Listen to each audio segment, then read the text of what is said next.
You are listening to Football Live on Brilla FM with Josh Bailey.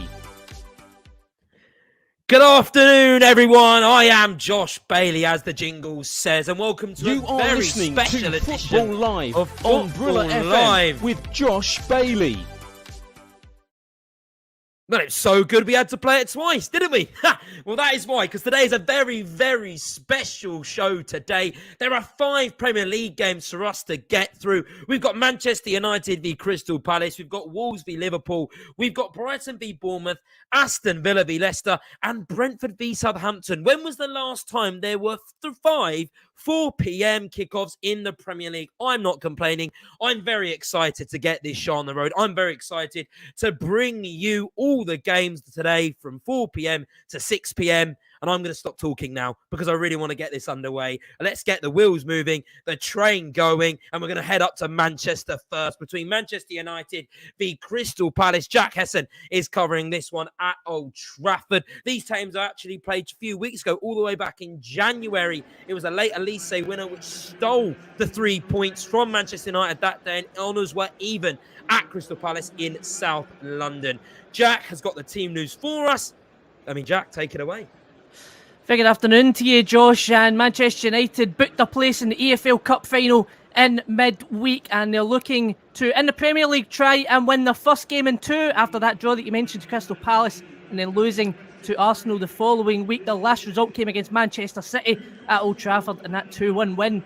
And they go with the following lineup: 2 changes from the midweek. David De Gea starts in goals, and Wan-Bissaka, Rafa Varane, Lisandro Martinez and Luke Shaw make up the back line.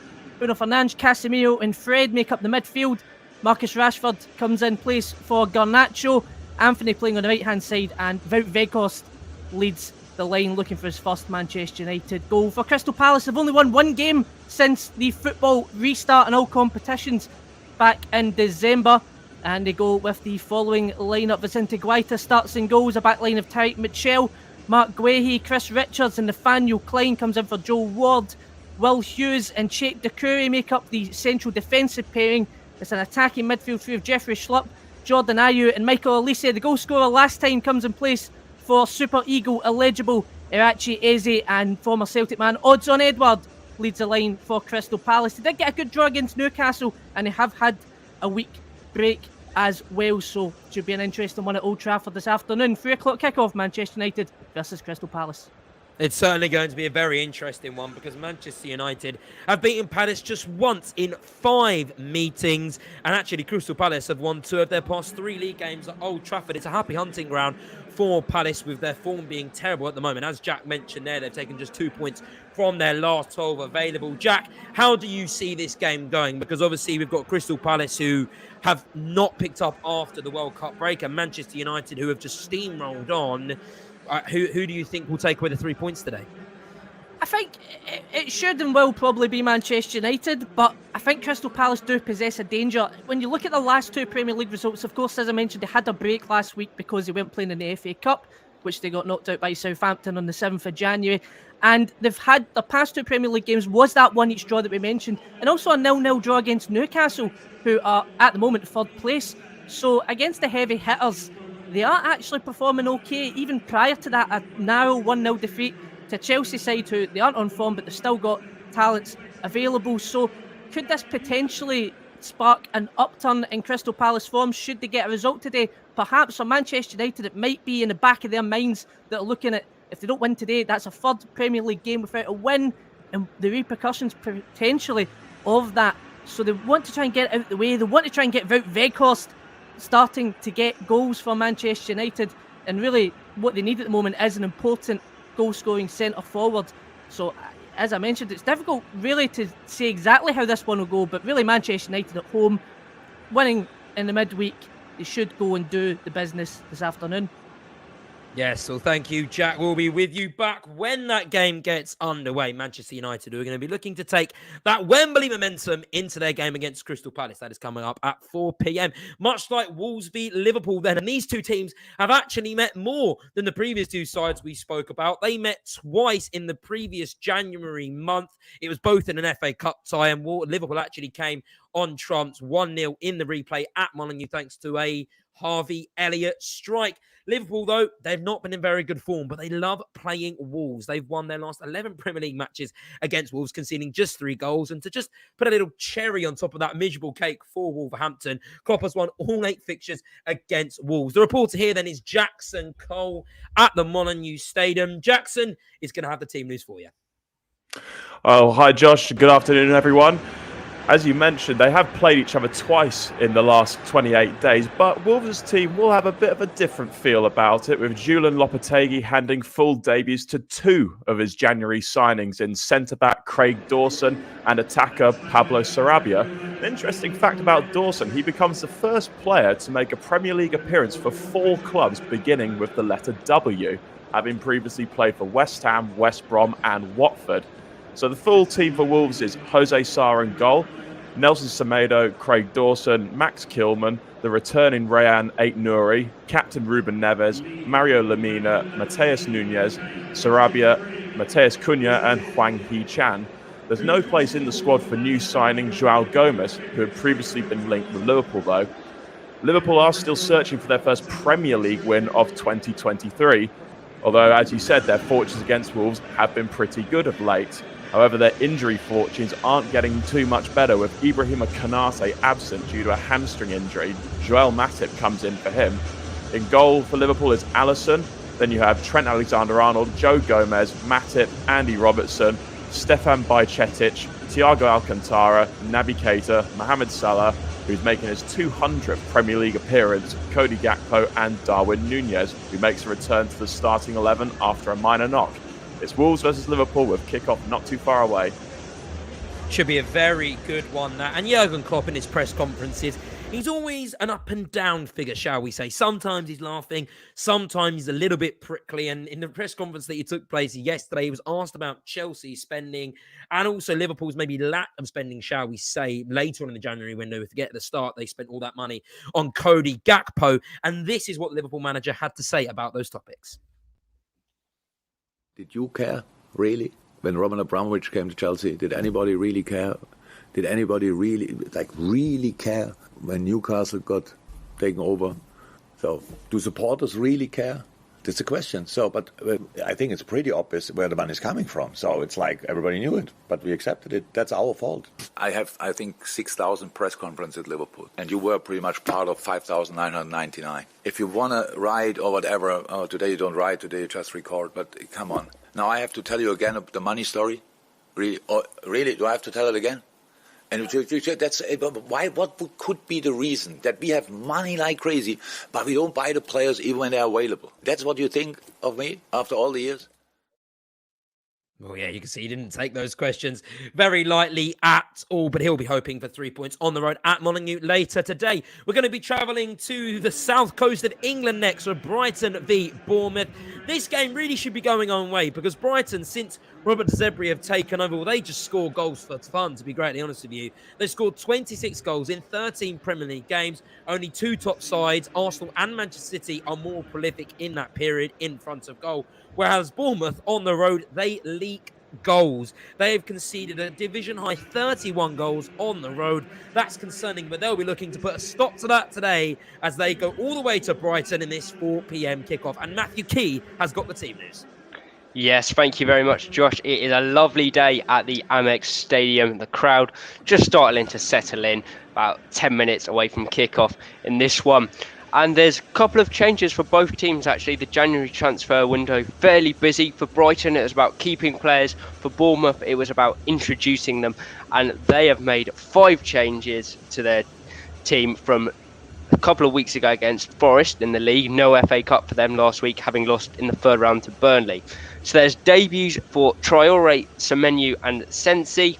And also in come Philip Billing and Chris Mepham. So the full team for Bournemouth, who look like they're going to be lining up in a 4-4-1-1, is Neto in goal, Adam Smith, Sensi, Mepham and Zamora at the back, Atara, Billing, Lerma, Jadon Anthony in the middle, and then Antoine Semenyo just behind Hamid Traore, the 2 new lads looking to form a quick partnership up top and help Bournemouth score some goals. And as for Brighton, as I said, more about keeping players for them. Unfortunately for them, they've picked up a couple of injuries, which means there's some enforced changes, 4 in all. Switch of the keeper, Robert Sanchez, who comes back in for Jason Steele, who played in that FA Cup triumph over Liverpool last week. Alexis McAllister was suspended after he was booked against Leicester, so Billy Gilmour comes in for him. Ferguson received a horrible tackle from Fabinho last weekend. Unfortunately, he's not fit for this one, so Dennis Undav, the Belgian striker, comes in for him, and Veltman replaces Webster at the back. So it looks like a 4-2-3-1 for the home side, with Sanchez in goal, Lamptey, Dunk, Veltman and Estupinian at the back, Gilmour, Gross, March in the middle, and then Mitoma, Danny Welbeck and Dennis Undav leading the line. Should be a really good one, this. Brighton's home record, surprisingly not the best, but they're facing a Bournemouth team with the worst away record in the league. About 5 minutes till kick-off here at the Amex for Brighton against Bournemouth. Yes, thank you, Matthew. And a huge miss that is for Brighton, is it? Evan Ferguson. He has scored 3 goals and 2 assists in just 198 minutes of Premier League action this season. You thought a few games ago you wouldn't be saying that Ferguson not making the starting 11 is a huge miss, but what a shame it is for him, as he has been in red-hot form. Talking of red-hot form, then, well, Aston Villa are a team that are absolutely scintillating at the moment. They've earned 16 points from 7 league games under Unai Emery. That's a tally only better by Arsenal's 19 since the Spaniards' first match in charge. And Leon Bailey has spoke about Unai Emery and the impact he has had on Aston Villa and the dressing room. I think it's very clear how he wants us to play, and everybody is adapting. I think we still have a lot of work to do, but we're getting there. I think the important thing is everybody's confident and believe in what he's about, and we're just trying to do our best to make sure that we capitalize on every information that he gives, and whenever we get a chance to just deliver it on the pitch. Yes, that was Leon Bailey there. Speaking about Unai Emery, I mean, both teams have kind of been in opposite forms, haven't they, really? Aston Villa, they've been flying up the table, while Leicester, they are sinking. They have just taken 1 point from their past 5 league games since the World Cup, conceding 10 goals in that. Leicester fans are going to have to be really, really worried about their form, and Billy Andrews has got the team loose from Villa Park. Yeah, thank you, Josh, and welcome to Villa Park, everyone. And Unai Emery makes one change after the 1-0 win over Southampton 2 weeks ago. Alex Moreno, January signing for Real Betis, drops to the bench, with Luca Digne back in the starting 11 after recovering from his shoulder injury. John McGinn is also fit again, but only makes the bench. So the full starting 11 for Aston Villa: Emi Martinez in goal, Ashley Young, Edri Konsa, Tyrone Mings and Luca Digne in the back four. Ramsey, Luis and Kamara in a midfield 3 with Buendia, Bailey and Watkins in a front 3. Like I say, John McGinn only makes the bench, as does Leander Dendoncker and Philip Coutinho. Kelechi Iheanacho scored the winning goal against Walsall in the FA Cup last weekend and is rewarded with a spot in Leicester's starting 11. He's one of 5 changes from Brendan Rodgers' 2-2 draw with Brighton in the last Premier League outing. Daniel Amate is not in the matchday squad. Luke Thomas, Dennis Pratt, Napales Mendy and Jamie Vardy dropped to the bench. New signings Harry Souttar, Tete and Victor Christensen all make their Premier League starts. And Leicester debuts for the former 2 after their January moves. James Maddison also returns to the starting 11 in his second successive start after also playing in the FA Cup at the weekend. So it's Ward, Castagna, Souttar, Wout-Faes and Christensen. Yuri Tielemans wears the captain's armband. James Maddison and Keenan Dewsbury Hall in midfield with Harvey Barnes, Tete and Iheanacho up front. It should be an interesting one. It's 11th against 14th, coming from Villa Park in just under a minute. Now, when you say 11th, 14th, Billy, that doesn't seem too far away, but actually Aston Villa are on 28 points and 10 points below them is Leicester in 14th. But then you go past that and the gap between, really the 19th and 14th is just 1 point. So Leicester need to win this game. How crucial one is this game for Leicester? And 2, are you worried about their form? And could we be seeing, past Premier League champions relegated into the Championship this season? It's a real possibility. You look at the way Everton performed against Arsenal today, that put them level on points with Leicester. You think if Bournemouth or Wolves or even Southampton get results in the next few weeks and Leicester don't pick up points, they could be right down there. And it's a real worry. I think the January signings are good. Whether they're enough to keep them in the league is a different thing. But Brendan Rodgers is a capable manager. I think they just need to do what they have been doing previously and what we've seen from them before. Yes, thank you, Billy. And that game is now underway, a bit like all the rest of the games in the Premier League as the clock has ticked over. It is now 4 o'clock, so every single game is underway and the action starts right now. And we will be keeping you up to date on every single thing that happens in the Premier League. But we have still got one last game to cover then and get the team news from Isaac Dilkes. It's Brentford v Southampton in that game. I mean, people haven't really been talking about Brentford recently. We're so used to them being as good as they are. People have forgot that they're in the top 10 in the Premier League table. Isaac, please take away with the team news. Yeah, thanks very much, Josh. Looks like a fresh one here today at the G-Tech Community Stadium. And like you say, Brentford in the ascendancy. 2 teams that normally wear red and white stripes, but one in the ascendancy, one in the descendancy, unfortunately. Brentford in 8th at the moment. Been absolutely brilliant. Haven't lost in the Premier League since October. So that just shows their unbeaten run of form has been brilliant so far. They line up with David Raya in between the sticks. A back 4 of Rico Henry, Ben Mee, Ethan Pinnock and Aaron Hickey. A midfield 3, it looks like, of Norgard, Joshua Silva and Matthias Jensen. And then a front 3 of Johan Visser, their top scorer with 13 in the Premier League so far. Ivan Toney leading the line with Brian Wemmer. As for Southampton, obviously really, really struggling. Rock bottom of the Premier League in 20th, only on 15 points. Obviously heartbreak in the EFL Cup recently as well. But they'll be looking to bounce back here, hopefully, and get some points on the board. They line up with Gavin Bazunu in goal. A back 4, it looks like, of Roman Perrault, Mohamed Salisu, Jan Bednarak, and new signing James Bree from Luton Town, the cheapest of their new signings at €875,000. A midfield 2 of Diallo and Romeo Lavia. Just in front of them is James Ward-Prowse. And then El Yunusi, Shay Adams, and Samuel Edozie in the front 3. So, yeah, really exciting game here. Southampton will be looking to get on the board. They've got a couple of new signings, a couple of Super Eagles on the bench, Joe Aribo and Paul Onuachu, new signing from Genk just in this winter window. So, yeah, looking forward to getting underway here. It's going to be a brilliant game at the G-Tech Community Stadium. Yes, thank you, Isaac. That is all the team news then for the Premier League games. You're up to date on who's playing where, who's been picked in the teams. You know you're up to date.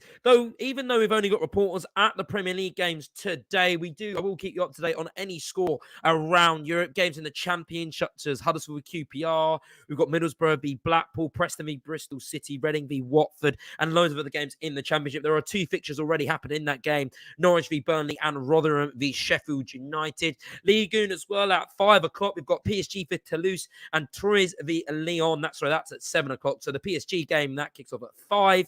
We've also got loads of games that's already half an hour underway in the Bundesliga. Bochum are currently 2-0 up against Hoffenheim. Freiburg have had a man sent off against Dortmund.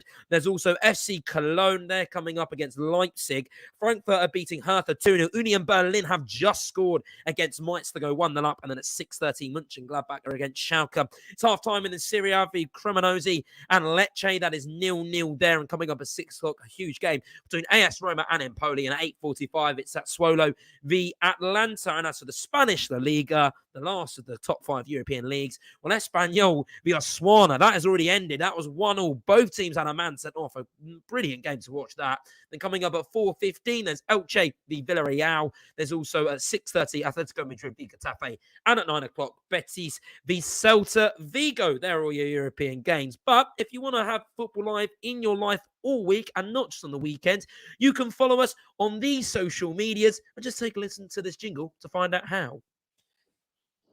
Don't forget to interact with us on social media here at Brilla FM, at Brilla FM 889 on Twitter and on Facebook at 889 Brilla FM.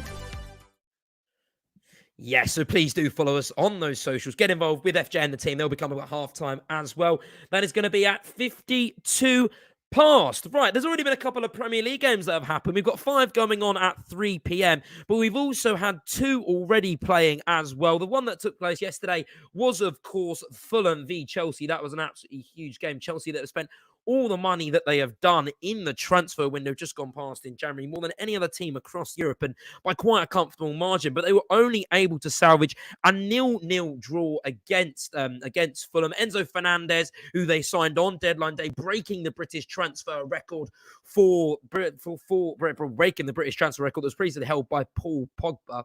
But now it's Enzo Fernandez who made a solid impression in that game and actually nearly scored with a sneaky curling effort, which flew just wide of the post. Kai Havertz also had a lob shot, clipped the woodwork, and then cleared off the line. But that wasn't the only chance that Chelsea had cleared off the line, because Fofana also had a shot. Yes, the centre-back had a shot cleared off the line. But I'm going to have to stop there, though, because we have a goal in the Premier League.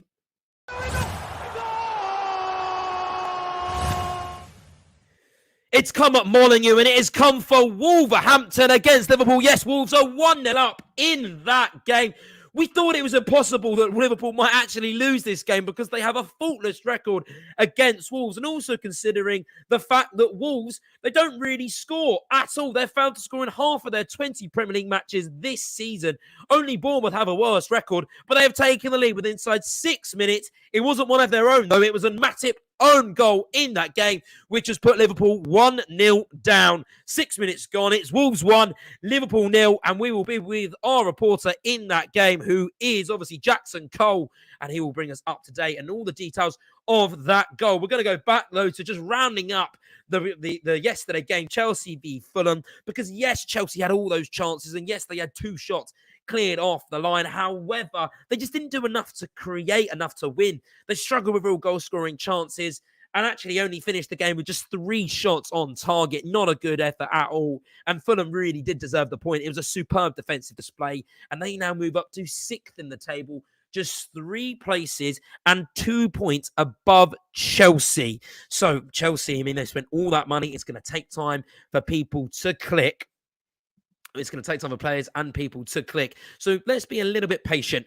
There is VAR, though, at Man United. It's a possible penalty. It's unclear who for right now, but VAR, the referee, has gone over to the screen. He is checking it right now, and there could be a penalty at Old Trafford. Early drama here on Football Live. It's exactly as we like it, isn't it? And actually, yes, it is a penalty, and it is towards Manchester United. They are going to have the apps. They're going to have the chance to go 1-0 up in that game from 12 yards out. We will be with our reporter, Jack Hesson, in that game to find out more details about the penalty. And as soon as that goes in, as soon as the penalty is taken, whether it's a goal or if it's a missed chance, if the goalkeeper saves it, they put it wide, I will let you know. I'm looking, I'm waiting. I will keep you up to date, definitely, in that game.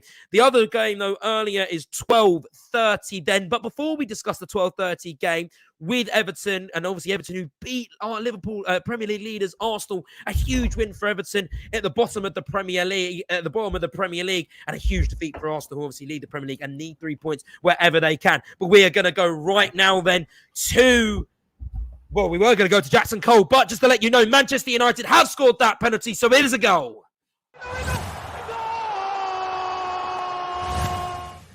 Bruno Fernandes from the penalty spot. Was it ever in doubt? Probably not. He's been in incredible form recently, and he has put Manchester United in front early there. Let's go to Jackson Cole then at the Molineux Stadium. Tell us more about that Matip own goal. Yeah, it's a dreadful start for Liverpool at Molineux. It really sums up their form at the moment. Joel Matip with the own goal. It was a just pretty harmless ball over the top play to Hwang Hee-chan, who tried to find a Wolves teammate in the box, but in crossing it, it then hit Joel Matip on the knee, in off the post.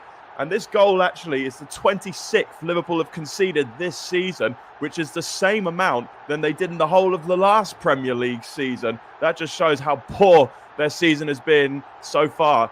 It's Wolves 1, Liverpool 0. And before we let you go, Jackson, like we said, Liverpool have been awful form recently. How do they stop the rot? You know, what can they do to improve? I think they need to rebuild their midfield. The midfield just looks a bit shot, if that's a good word to use. There's no confidence either as a result of them being very light in midfield. So the owners, whether that be FSG or somebody else, because there is talk about the potential sale of the club, need to put their hands in their pockets in the summer. I think that is the best way. They talk about Jude Bellingham, like all the reports saying Jude Bellingham could move to Liverpool. They will not sign him if they can't get into the top 4. So put your hand in your pocket in the summer, but also I think just get the confidence back first and play a bit of self-respect almost, because Liverpool are a shadow of the team that was chasing the quadruple last season. Yes, they are. But I tell you what, we've just had another goal in Football Live.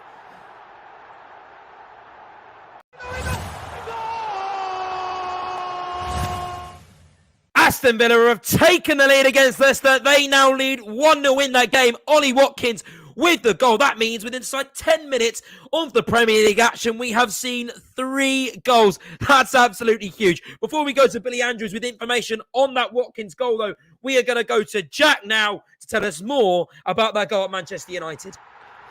Yeah, it's 1-0 to Manchester United, and it was Bruno Fernandes from the penalty spot, as he always does. He put it into the bottom right-hand corner and put United 1-0 up. And it all comes from that VAR check, of course. It was Marcus Rashford on the left-hand side, crosses it into the box.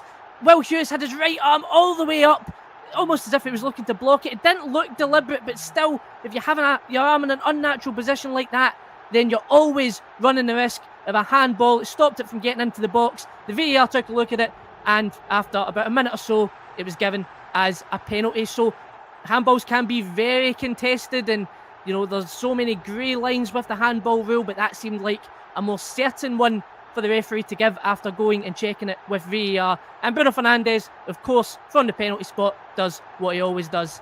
8 minutes played here. Manchester United 1, Crystal Palace 0. What is going on at Molineux? There has been another goal. Wolves are now 2-0 up in that game. What are we witnessing? One of the biggest shocks of the Premier League weekend. Wolves, they need points. They're lounging down at the bottom of the Premier League, currently on 17 points. A win today will bring them to 20th and could move them up to 14th in the league. It could be an absolutely huge 3 points for them, and it is all falling apart for Liverpool again on the road. Wow, what are we seeing so far at the start? It's Craig Dawson with the goal there, but we also have now another goal in the Premier League. Leicester have equalised at Aston Villa, and we haven't even got to Billy Andrews yet with the information on the Ollie Watkins goal. We're going to go to Billy right now just to find out a little bit about that Villa goal. Yeah, well, 10 minutes gone, and Aston Villa took an early lead in this game, and it had been coming. They had a free kick before, which came close, but the ball came to Emi Buendia about 25 yards from goal, and with that left foot curled a beauty, cannoned off the crossbar, and there was Ollie Watkins to quite spectacularly volley home his 5th Premier League goal of the campaign. And that's a poor chance by Aston Villa. And as you come to me, Leicester have just scored. It was James Maddison, a mix-up at the back for Aston Villa. They dawdled on the ball in their own box. It was nicked away from Ezri Konsa, I think, and James Maddison, on his 2nd successive start for Leicester in recent years, has equalised for the side. Emi Martinez and Ezri Konsa having words, but 11 minutes gone at Villa Park. It's Aston Villa 1, Leicester City 1. Goals are flying in everywhere right now. This is what happens when you have 5 games kicking off at 4 p.m. It's goal central, left, right and centre. I'm struggling to keep up. You must be struggling to keep up. We're going to go back to Jackson Cole now to talk about that second Wolves goal. Well, Wolves are in dreamland. It's Craig Dawson who's put them 2-0 up. But my goodness, it was absolutely shocking defending from Liverpool. There was a cross in the box, which Alisson looked like he was going to claim, but Joe Gomez took the ball away from him. Then there was a shot blocked by Gakpo, and there was Craig Dawson to slam home the loose ball into the roof of the net. An assured finish from a defender who finished very well like a striker. Liverpool are rocking at Molineux. It's Wolves 2, Liverpool 0. And I was hoping I would get to say this Craig Dawson stat because it's absolutely brilliant. Craig Dawson has now become the first player to make an appearance for more than 3 clubs who start with the name W. West Ham, Brom, Watford, West Ham, and now Wolves. And on his debut, he has scored, and Wolves are now 2-0 up. they've been absolutely starved of action at Molineux, haven't they? They've got one of the worst home records in the Premier League, only without the fact that they're aiming now to, I'm trying to find the stat here, I'm trying to look, that's it, only 20 Premier League goals Molineux have seen this season. That's a joint low along with Stamford Bridge. They're starved of action, but they've seen 2 goals inside 15 minutes. Should we have a little bit of a recap then? Because so Aston Villa now are 1-0 against Leicester. James Maddison scoring in that game, his first game back since his injury. I mean, Leicester are just a different side when Maddison is playing, aren't they, really? And the fact that he's been directly involved in 18 goals in his last 17 Premier League starts with 11 goals and 7 assists. He is huge for Leicester. There are rumours about Newcastle sniffing around the water for him. However, Leicester held on. He could be the difference between Championship and Premier League football next season. Brentford and Southampton, they're 0-0. We're going to get to Isaac Dilkes shortly because there's been so many goals we've actually forgotten about him. Same a little bit with Brighton Bournemouth too there. That is still 0-0. Brighton Bournemouth, who's obviously being covered there by Matthew Key. We'll get to them both shortly to bring you up to date with those games. Manchester United, they are now 1-0 up against Crystal Palace thanks to a Bruno Fernandes penalty. Bruno Fernandes, who has scored or provided an assist in all 4 Manchester United Premier League matches in 2023. 2 goals, 2 assists. Hasn't been the player that he was in that first season with Manchester United, but he's looking to rediscover that form, and he's doing so in the right way in the new year. And then finally, Wolverhampton, shock lead, shock scoreline of the day so far. That goes to them. They are 2-0 up against Liverpool. 16 minutes gone in that fixture. Right, we're going to go then to Isaac Dilkes. Just to start then, Southampton have just had a chance against Brentford, and actually they're looking like the better team. Yeah, it's a good game here. Slightly subdued at the moment, but a good few chances for either side. Johan Visser came inches from giving Brentford the lead just a few minutes ago, hit the top right, upright of the post, and just bounded away to a defender and was cleared, but inches away from taking the lead. And then Southampton, just exactly the same, inches away from getting the first goal in this game to bring it to life. James Ward-Prowse gets into the box, fed through, and he gives a lovely little cut back to Samuel Edozie just on the 6-yard box, and the ball's just a little bit behind him. He can't quite wrap his foot round and get anything clean on it, and it goes out for a Brentford goal kick. So still 0-0 here after 14 minutes, but hopefully this game's going to come alive soon, Josh. Isaac, what do you think about Thomas Frank? Because he's 8th in the Premier League now, and after last season doing really well in their first season in the Premier League at Brentford, and now he's 8th. They just seem to be getting better and better each year. But there seems to be no talk about maybe some of the bigger teams snapping up Frank. Do you think they will, and do you think that he will have his time will come to maybe go into a top 6 team? I think top teams should be looking at Thomas Frank. If you look at when he came into Brentford, they had a really, really terrible run to start with. Similar to someone like Mikel Arteta. Just if you're giving these managers that you believe in lots of time and give them the ability and the backing financially to do well, I don't see why a top club shouldn't come sniffing around Brentford's doors anytime soon. But he's probably loving it at the GTEC Community Stadium at the moment. Obviously, Brentford in 8th, doing so well. So yeah, I wouldn't be surprised if someone came with an offer because he's doing brilliant stuff right here at the moment. Yes, he is doing absolutely brilliant stuff. We will keep you up to date to that game all the way until it finishes at 6 p.m. Right, we're now going to go over to Brighton v Bournemouth now, and that is obviously with Matthew Key. Just tell us a little bit about that game, Matthew, so far. Well, Josh, I'm feeling a bit like Billy No Mates over here. No goals as of yet, but there's been some chances. A massive one just happened for Brighton. It was Dennis Undav, the man that we were talking about, Evan Ferguson earlier, his replacement Undav, yet to score since his summer move from Belgium, where he finished last season as the top scorer in the Belgian league. But it's not for the lack of trying, he's just had some really good chances. The ball was given away by Neto in the Bournemouth goal, straight to Undav. He sold his defender a dummy, had 3 goes at it. The first shot was blocked, the second shot was saved, and the third one, the best of them all, could only hit the post with the goal gaping for him. Good start to this game, started to liven up. Hopefully our first goal isn't too far away, but at the minute it's still Brighton 0, Bournemouth 0 at the Amex. Thank you, Matthew. Yes, Manchester United, they may be 1-0 up already against Crystal Palace, but they are sniffing around for a second and they have just had another chance. Yes, Josh, yeah, they were looking to try and finish things off early here with a chance for Wout Weghorst to nearly open his Manchester United account. A corner came in, he gets a good head onto it, and it's looping across to the far right-hand corner, forces Brighton a good save. The rebound falls to Rashford, who tries to get a shot on goal, but too many Crystal Palace bodies on the line. They managed to get it away. Manchester United have been on top of everything, and Crystal Palace just can't get a grip into the game in the opening 15 minutes, and I think that shows in the fact they've had 70% of the ball, Manchester United, in that opening 15 minutes. And with 15 minutes played, it's Manchester United 1, Crystal Palace 0. Their rivals, though, Liverpool, they're on the wrong end of the scoreline. They're losing 2-0 away at Wolverhampton, at Molineux. However, they're trying to half the scoreline, and Darwin Núñez has just had a brilliant chance. Yes, they've improved Liverpool, but to be honest, it couldn't have got much worse than the opening 12 minutes. Darwin Núñez, as you said, he had a really good chance, a fantastic ball by Thiago Alcantara, and it was a lovely curling effort from the Uruguayan, but Jose Sá was equal to a good, strong right hand onto that. Just after you were last with me, Jurgen Klopp, I saw a great shot of him after Wolves got that second goal, and he just could not believe what he was seeing. I'm not even sure he knows why on earth Liverpool have been so poor this season, and particularly since we returned from the World Cup. But yeah, it's 18 minutes on the clock, and it's still Wolves 2, Liverpool 0.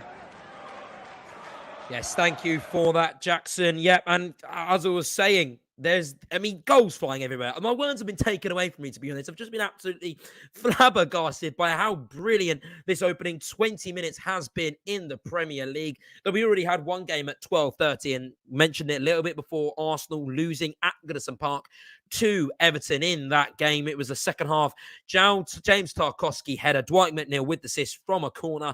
I mean, Sean Dyche, we know that he's going to play a bit of not entertaining football, shall we say, and it's so fitting that they scored from a corner with a centre-back. That's the most Dyche way possible, with actually one of his ex-players at Burnley, Tarkowski, and all 8 of James Tarkowski's Premier League goals have actually come under Sean Dyche. What a stat that is. As for that game then, well, it was a bit of... It wasn't the best Arsenal performance, shall we say, but that was because of the way Everton set up, really. And actually, Everton enjoyed much better chances in the opening period.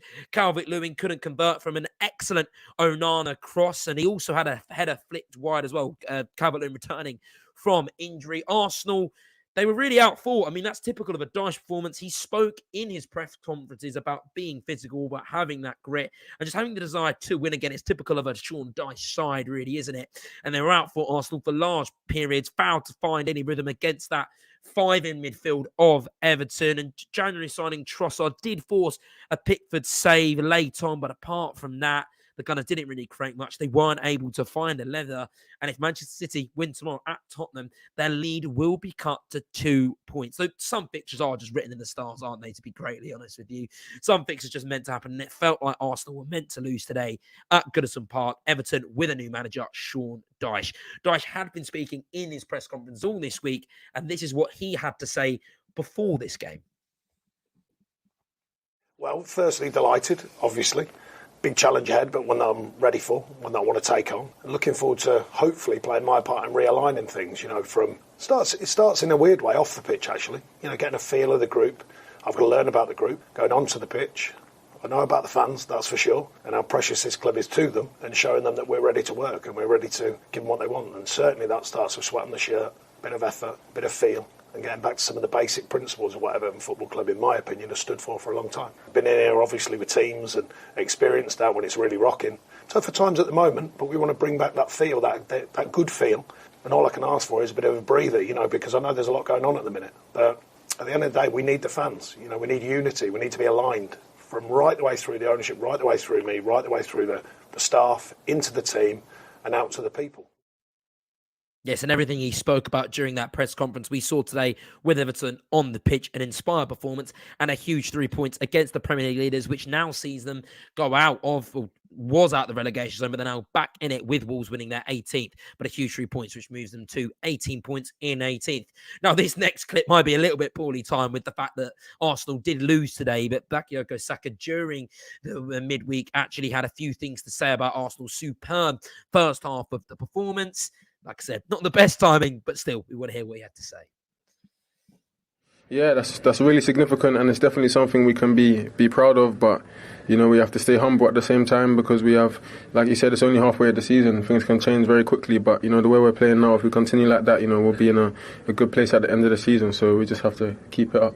Well, yeah, I think, of course, firstly, it's the belief we have, especially when we come to the Emirates, the way our fans are supporting us. I say again, we went 1-0 down and you can see the fans cheering for us. They don't understand how much that does for us players, so that's one thing. And, yeah, definitely the way the coach is setting us up and the players we've brought in, they've changed us a lot. Yes, that was Saka there talking. And, I mean, this result, we know how brilliantly Saka leads. We know that he is an old head on young shoulders. He's brilliant. And we know that even though they lost today, they're still on 50 points. They've still been phenomenal this season, Arsenal. I'm sure with the leaders that Arsenal have on the pitch and on the sideline, that they're not going to let this result shake them at all. But just to repeat, it's Everton 1, Arsenal 0. And yesterday's game was Chelsea 0. Fulham 0. Not a great start to the weekend for the London clubs then. Just a little bit below London then, we do have Brighton. And Brighton are playing Bournemouth today. And Bournemouth have just had an absolutely huge chance, haven't they, Matthew Key?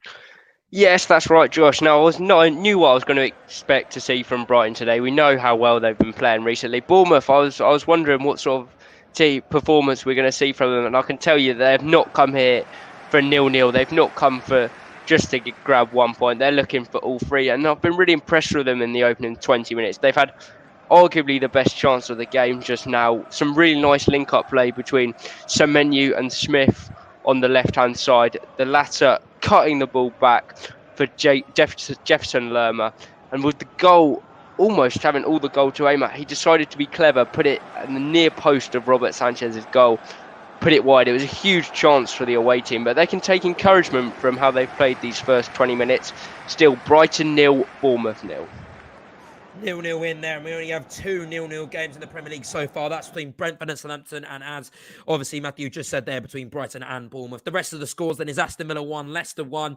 We've got Manchester United who are beating Crystal Palace 1-0, and Wolves who are beating Liverpool 2-0 in that game. There's goals everywhere, and actually I'm getting a little bit of a fever because there's no goals anymore. Where have they all gone? They've dried up, and I am definitely not a fan. We'll just quickly take you around Europe then, just to update you on some of the goals everywhere else. It's still half-time in the Bundesliga games, as it was. Bochum are now 3-0 up against Hoffenheim. Dortmund and Freiburg, they are now 1-1 in that game. Freiburg nicking a goal back, absolutely huge. FC Cologne and RB Leipzig, they are 0-0. Frankfurt are still winning 2-0 against Hertha. And Union Berlin are still beating Mainz 1-0. There's been a goal in Serie A. Lecce now lead away to Cremonese. They lead 1-0 in that game. 20 minutes left in that tie and just underway. Elche and Villa are out 10 minutes into that game, and Elche have already got a goal. They are now 1-0 up and earlier in that tie.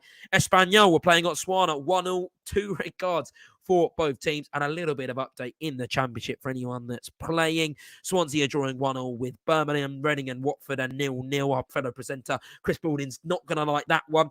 Preston, they're losing away to Bristol City. Millwall and Sunderland 0-0. And Middlesbrough and Blackpool are 0-0. There's a few other games in the Championship, but they're just some of the main scores for you there. Just to whet your appetite. Remember, PSG Toulouse, that is coming up at 5 p.m. in the French Ligue 1. Well, it's been a really busy week throughout the Premier League and in around Europe then. And we thought we'd provide a little bit of update about what has happened. Football Live, the week in 60 seconds. The chequebook has come out once again at Chelsea, 106.8 million to Benfica for Enzo Fernandez.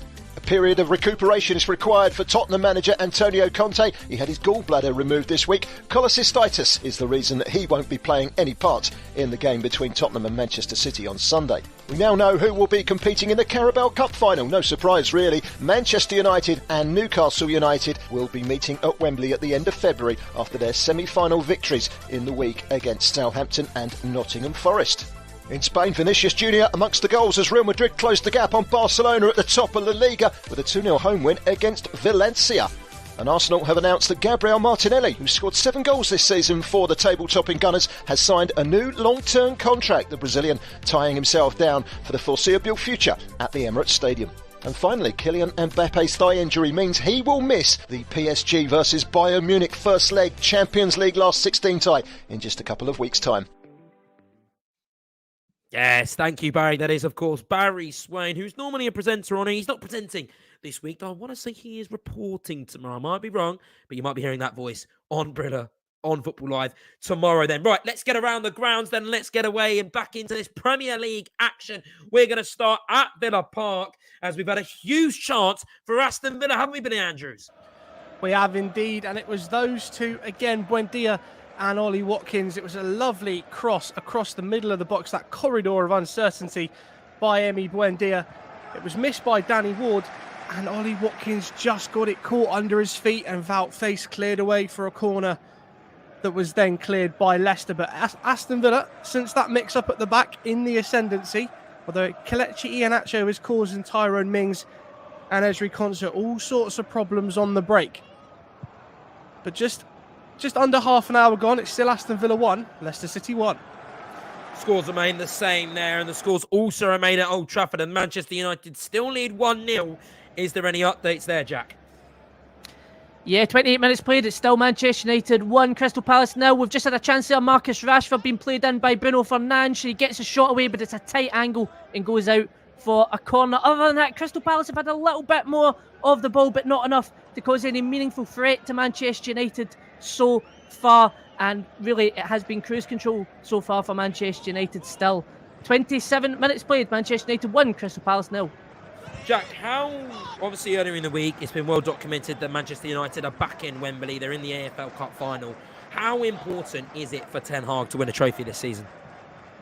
I think the impact that Ten Hag has already had, unless they have a monumental collapse this season, he will be in the job without a doubt next season. Regardless, I think if they win the EFL Cup next month, I think he's done a fantastic job so far. If he secures some top 4 football, that won't matter. He won't tell you that, and I think the players won't tell you that either. It is important for them to try and win the first trophy in 6 years, which for Manchester United is just absolutely crazy to think that they've went 6 years without a trophy, and it would be massive for them and a massive step forward for them. But I think for Ten Hag and his job's sake, top 4 will keep that secure for going into next season. Yes, thank you, Jack. It's 1-0 there. We're going to hit the reverse button now because we're back to Villa Park with Billy Andrews because Villa have just hit the post. Yeah, well, I did say that Aston Villa were in the ascendancy. Leon Bailey had a shot from about 25 yards, a nice bending effort that was well palmed away by Danny Ward. And from that corner, Emi Buendia lost his man and flicked a header, but it just clipped the top of the bar. That's the second time he's hit the crossbar this game. It almost seemed to happen in slow motion. But half an hour gone, Villa coming again. Still Aston Villa 1, Leicester City 1. Seems a really good game, that one, and it has just got a lot better because there has been a goal.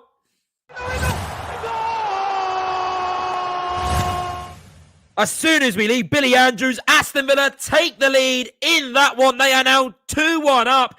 Absolutely huge goal for Villa. They've been knocking on the door. They've been testing Leicester's resilience, and they have finally found a way through. That is absolutely huge for them in Villa. They've been in absolutely fantastic form this far this season, and today they could register 3 consecutive Premier League victories for the first time since February to March last year. And they're on their way to doing it because they are now 2-1 up in that game. As soon as we have the information on that goal from Billy Andrews and who the goal scorer is, we will let you know. Right, we are now going to go back all the way. We're actually just going to stay in the Midlands right now. We're only going to take a short trip over to Wolves, over to Molineux. But before we do that, Billy Andrews, tell us about the goal. Well, no prizes for guessing who's involved in this one. It's Ollie Watkins yet again, but I don't think he's going to be given this one. It's a lovely worked move by Luca Digne, finds Ollie Watkins. Ollie Watkins turns and shoots, but it deflects in off the new man, the Australian Harry Souttar. Muted celebration from Ollie Watkins. The home crowd don't care. Harry Souttar won't want to see it again, but just over half an hour gone. The pressure told for Aston Villa. It's Aston Villa 2, Leicester City 1. I mean, we should have expected goals in this game, really. Both teams have scored in 12 of the 13 Premier League meetings at Villa Park. The only exception being all the way back in 2001, nearly 22 years ago. Leicester won 2-0 in that game. Villa were the ones who failed to score. You know, and there's a reason because of that stat. Stats don't lie. And Aston Villa now lead 2-1 in that game. We are going to go back now to Jack Hesson because United have just had another chance. Oh, it's a massive chance for Manchester United. Really sloppy play from Decore of Crystal Palace in the attacking third and their own defensive third of the field. He gives the ball away to Marcus Rashford. Leaves a 3 versus 2 situation for Manchester United. He's got Anthony on his right, Fernandes on his left. He's just got to pass to one of them to try and get it in on goal. And he goes for the spectacular and it skies over the bar. Really poor decision making from Marcus Rashford in that situation. And a golden opportunity missed for Manchester United. Half an hour played, still Manchester United 1, Crystal Palace 0. Finally, we're going to get to Jackson Cole at Wolverhampton. We've been ping-ponging back and forth between games, but we're finally going to get an update on that game and if Wolves are still winning 2-0. Yeah, still 2-0 to Wolves, but it was very close to being 3-0. Joel Matip, he has made a dreadful start to the game. It was a long ball played towards Mateus Cunha. It looked like a pretty simple ball for Matip to deal with, but Cunha nipped it ahead of him, got through on goal, and his shot was saved by Alisson Becker in the Liverpool goal.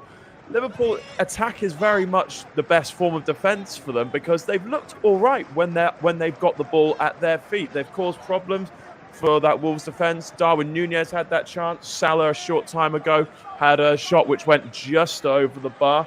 So I think, but whenever Wolves get the ball in that Liverpool half, you just feel like anything could happen. Liverpool look very shaky in defence, but it is still Wolves 2, Liverpool 0. I mean, no surprise there, really. The Reds and Liverpool have just kept one clean sheet in their last 9 away matches in this season's Premier League. Before I just leave you quickly, Jackson, I just want to quickly ask about, because these two teams, they've played twice already last month. This is the third time they're meeting in just 28 days. How are things different? Are they sort of the same to where they played? How have both teams approached this game? Well, I don't think it's been hugely different. Liverpool have been poor since we came back from the World Cup. And in fact, when they played each other at Anfield in the FA Cup, Wolves were pretty hard done by to not win that match. They did score a late goal, but it got disallowed for a not totally clear reason. VAR intervened, and I think somebody was offside somewhere, but I still don't know how that goal didn't stand. So I think Wolves are finally just getting what they deserved at the moment. Wolves are very good value for their lead. Yeah, I think they did deserve a lot more in those FA Cup ties. Things that went against them and went Liverpool's way, but we're seeing right now the Wolves are a very, very good side under their new manager, Lopetegui, and they are winning 2-0 in that game. Right, we are going to head over now all the way back to Isaac, and we haven't heard the 2-0 games in the Premier League, Brentford, Southampton, Brighton and Bournemouth. Isaac's obviously covering Brentford and Southampton. Please give us an update on the game. Yeah, Brentford are controlling the majority of the ball here, looking good in the middle third, playing the ball around the midfield really, really well, just struggling to find anything really clear-cut. Nathan Jones' Southampton have just settled into the game. Their staunch defending so far has been really good in the air, and just trying to keep the likes of Visser, Tony and Mbeumo quiet, which is a tough job in and of itself. They've had a couple of counter-attacks, but at the moment, just lots of tackles in the midfield, bit straggly. Bit of a stop-start game, but one game could liven it up, like you've been saying, Josh. But after 35 minutes, still Brentford 0, Southampton 0.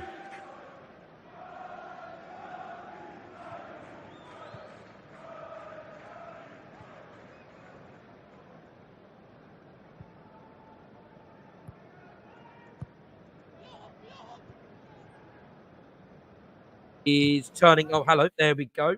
I'm back. There we go. Apologies about that, everyone. I am back. There we go. Sorry, Isaac. Just going to come back to you. Just ask the question about Southampton, how they've looked defensively with the fact that they've conceded 50 goals in the past 26 Premier League matches. Just one clean sheet. Is Nathan Jones turning around? Southampton look okay. Obviously, they've had Jan Bednarak come back into the side after January after his short loan at Aston Villa, and he's looked very good. Mohamed Salisu looks solid, and James Bree, new signing at right back, looks very good as well.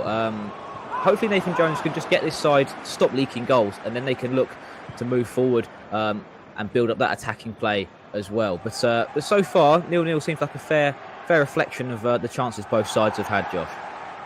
Yes, thank you, mate. We're going to go now back to Matthew Key, and obviously who's covering the Brighton-Bournemouth game in that. How's that game going, Matthew?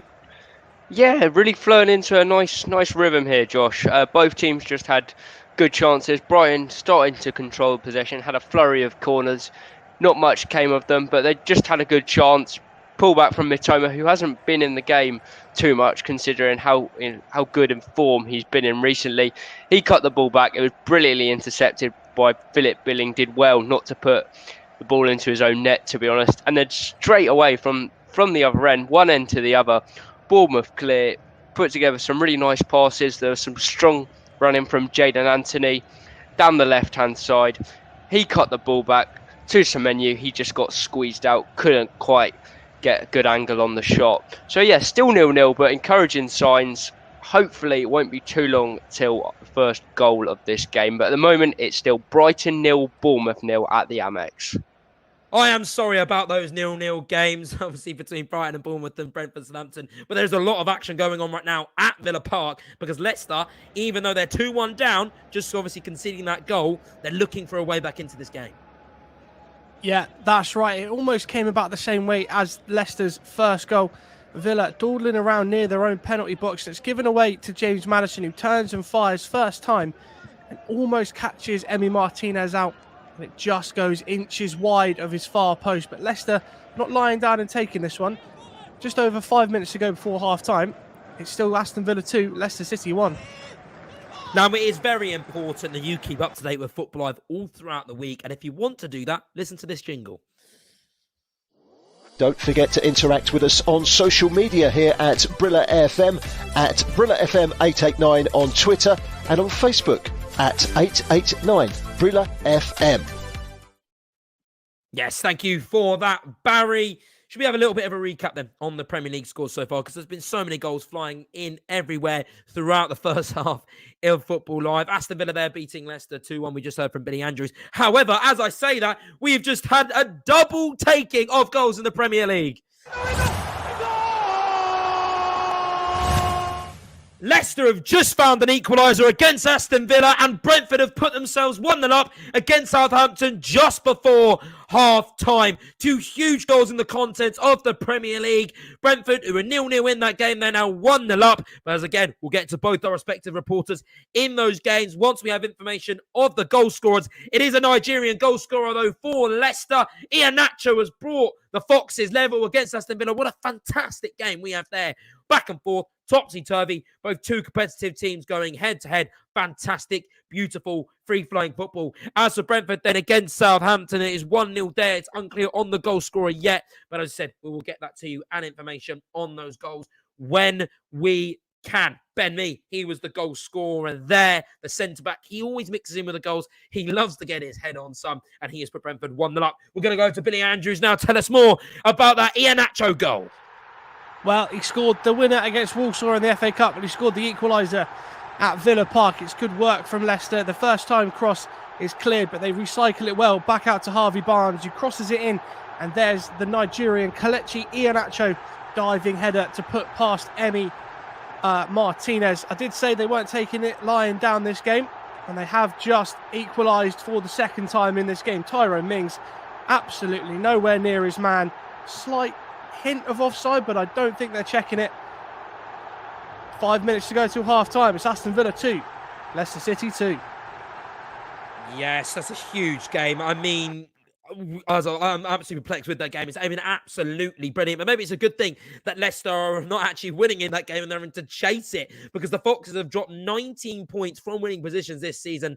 That's 6 more than any other team. So maybe it's a good thing they're having to come from behind, because that's clearly the way they like to play and the way they are more comfortable with playing. We will be with Isaac Dilkes shortly with the Brentford information, with that goal. Ben Mee again, who was the man who got his head on that goal. And here is Isaac with the information about it. Yeah, just like you said, Josh, it's Ben Mee mixing it amongst the box, gets his head on the ball. It comes from a long Brentford spell of attack. It's a lovely ball in from Brian Mbeumo on his weaker right foot, and Ben Mee just rises higher than Mohamed Salisu. I think there might be a couple of injuries, a little clash of heads as well. So, really brave stuff, exactly what you'd expect from the kind of player Ben Mee is. But Thomas Frank will be absolutely delighted with the pressure that Brentford have put on Southampton in these last 5 or 6 minutes. And they're going to go, it looks like, into half-time with a 1-0 lead here at the GTEC Community Stadium. So 41 minutes gone. Brentford with the first goal of the game, 1-0 up against Southampton.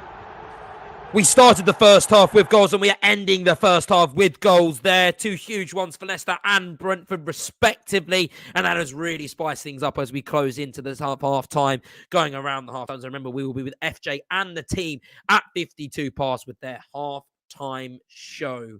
Just a little recap. Aston Villa 2, Leicester 2, Brentford 1, Southampton 0, Brighton 0, Bournemouth 0, Manchester United 1, Crystal Palace 0, and Wolverhampton 2, Liverpool 2.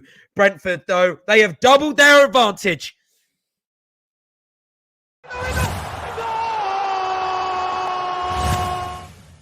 They now lead 2-0 in that game. They waited 40 minutes for one goal, and then a second one has come just like that. 2 goals in 2 minutes, and Brentford now lead 2-0 against Southampton. They're in absolutely scintillating form, Brentford, one of the standout teams this year, and they are continuing their form today. They now lead 2-0 in that game, and we will be with Isaac Dilkes shortly. Tell us more about that. He's been waiting for a goal. He's been waiting for that game to liven up, and Brentford, well, they've just spiced things up just a little bit before we enter the half-time break there. So as I said, Brentford 2, Southampton 0 in that game. I don't know where to look. I don't know where to go. Right, we're going to take a look then. We're just going to take a look at some of the European games then. We've got around the block. Then we've got Bundesliga who's just taken 10 minutes after that second half. It's Bochum winning 3-1. Hoffenheim have got one back in that game. Dortmund have now taken 2 goals after the second half. It was 1-1 at half-time, but they are now beating the 10-man Freiburg 3-1. It's FC Cologne 0, RB Leipzig 0. Frankfurt are still beating Hertha 2-0, and Union Berlin are still 1-0 up against Mainz. Lecce, they have taken a 2-0 advantage against Cremonese at Cremonese. There's only 3 minutes left in that game, so you'd expect Lecce to kind of guide themselves home and take the 3 points in that game. Remember, at 6 o'clock, just as Football Live finishes, ASC Roma are coming up against Empoli. And as for the Spanish Liga, well, Villarreal, they have just nicked one back against Elche. It's now 1-0 that game with half an hour gone. There we go. 30 minutes to go. 30 minutes gone in the Spanish Liga. Just a couple of minutes left of this second half. Then we will be with Isaac Dilkes shortly to tell us a little bit more about that goal once he has the information to give us. While we are waiting for that, though, we'll just discuss recently about the Sheffield United takeover then with Nigerian billionaire Dozie Mbusi, who was the founder and group chief executive of Tingo Incorporated, which is the parent company of Tingo Mobile. That deal is at an advanced stage. Proposed 90 million takeover. It is pending EFL approval. Apparently, Dozie has already given a cash injection of 10 million that is paid in installments, and it's covered the running costs, the wages, and the bills at Sheffield United. It's making sure that they are keeping up with the payments of their previous transfers. That's huge, that deal. That could be under in a couple of days once we've got EFL approval. But we're going to go to Isaac now, who's just seen the goal. Brentford, who now lead 2-0 in that game. Yeah, Josh, Brentford really showing their quality. I've been waiting all half for a goal, and then 2 come along at once. Just my luck. Brentford have been brilliant, and they win the ball back probably less than a minute after the kickoff. On the right-hand side, just by the halfway line, and it's Josh Da Silva with one of the passes of the season. Cancelo-esque Trivela pass over to Johan Visser, just scraping the head of Bree at right-back, and he just finds a lovely little cutback for Brian Mbeumo, who's arriving late in the box. Brilliant stuff from Brentford, and they've put this half to bed with a brilliant showing in these last 2 minutes. So as we just close in on half-time, it's now Brentford 2, Southampton 0. There's been another goal at Villa Park. Leicester have flipped the script on its head. That game is now 3-2 to the Foxes. They were 2-1 down about 5 minutes ago, but Tete has now put Leicester 3-2 up in that game. What a match of football we are witnessing there. We will be with Billy Andrews right now to tell us about the Tete goal. Yeah, on his debut, the Brazilian Tete puts Leicester City 3-2 up against Aston Villa. Fantastic composure to take the ball. He was one-on-one with Emi Martinez. He took the ball around the World Cup winning goalkeeper and fired into an empty net. But I did say, could the January signings be enough to keep Leicester up in the league? Well, if they're going to perform like Tete has in this first half, definitely. Just before half-time, Aston Villa 2, Leicester City 3. Yes, I mean, a massive, massive 3 points that could be for Leicester. If they lose today and Nottingham Forest beat Leeds tomorrow, they could be separated a little bit from Forest. Forest would move 24 points. That would mean they'd be 6 points off 13th place and they'd be sucked back in to that relegation. But if Leicester can get 3 points today, that is absolutely huge for them, flipping the game on its head. Tete, no better way to start January than that. We've had a couple of half times then around the UK and around the Premier League. We've got half time at Aston Villa, Leicester, half time at Brentford v Southampton, a half time at Manchester United and Crystal Palace. And we are going to head over now to Jackson Cole's Liverpool. We're going to head to Jack Hesson right now to tell us a little bit about that game and the half time there. Yeah, half-time and a relatively dominant first half for the home side Manchester United as they take a 1-0 lead over Crystal Palace going into the second half. And it started off with a goal from the penalty spot with Bruno Fernandes following a handball by Will Hughes from a Marcus Rashford cross after VAR check. It looked pretty obviously under the handball rule that it was indeed that, and the penalty was well dispatched. Vegas had a chance around about 15 minutes to double their lead, well saved by Guaita. Crystal Palace, who were relatively quiet for most of the half, got a chance at the end with Jeffrey Schlupp hitting it from 30 yards and forcing David De Gea into a good save. So Manchester United at the moment in cruise control, but Crystal Palace could cause some danger in the second half. Manchester United 1, Crystal Palace 0. Now we're going to go to Jackson Cole, finally. Wolves at Liverpool, so many goals to start that second half. Things are dried up, but Wolves need 2-0 win that game. Yeah, Wolves 2, Liverpool 0. Another poor showing from Jurgen Klopp's men so far, and the home side have taken full advantage of Liverpool's vulnerability. Liverpool fell behind inside the opening 5 minutes when Hwang Hee-chan's cross rebounded off Joel Matip and in off the post. And then on 12 minutes, it was a debut strike for defender Craig Dawson, who rifled the ball into the net after a breakdown in communication between Alisson and Joe Gomez. It was so nearly 3-0 when Matip was dispossessed by Mateus Nunes, but Nunes' strike was well smothered by Alisson. The only bad part of the first half for Wolves saw Hwang go off with what looked like a hamstring injury. Darwin Nunes, he had a good effort, well saved by Jose Sarr in the Wolves goal, but that's been about as good as it's got for this Liverpool side, who have got a lot of work to do after the break. But the way they've been this season, you wouldn't be too confident they'll make a decent fist of getting back into this game. They look a broken side. It's Wolves 2, Liverpool 0.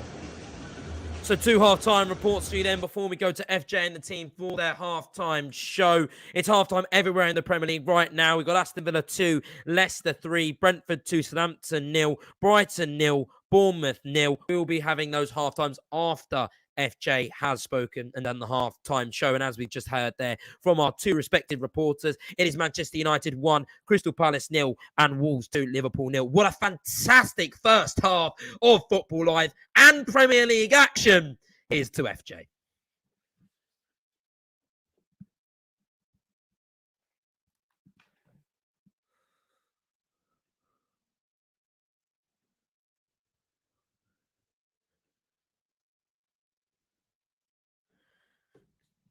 You are listening to Football Live on Brilla FM with Josh Bailey. Yes, thank you, FJ. We are back. We are 1 minute away from 5 p.m, which means the Premier League game shall be kicking off for half-time. There's a lot to digest, a lot to go. First, we've got to get our half-time reports, our respective reporters. We're going to go...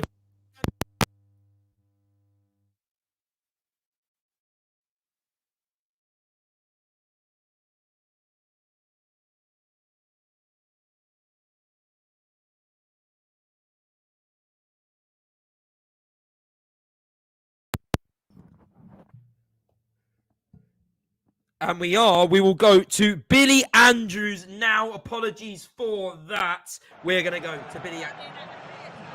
Leicester 2, Leicester 3, Aston Villa 2.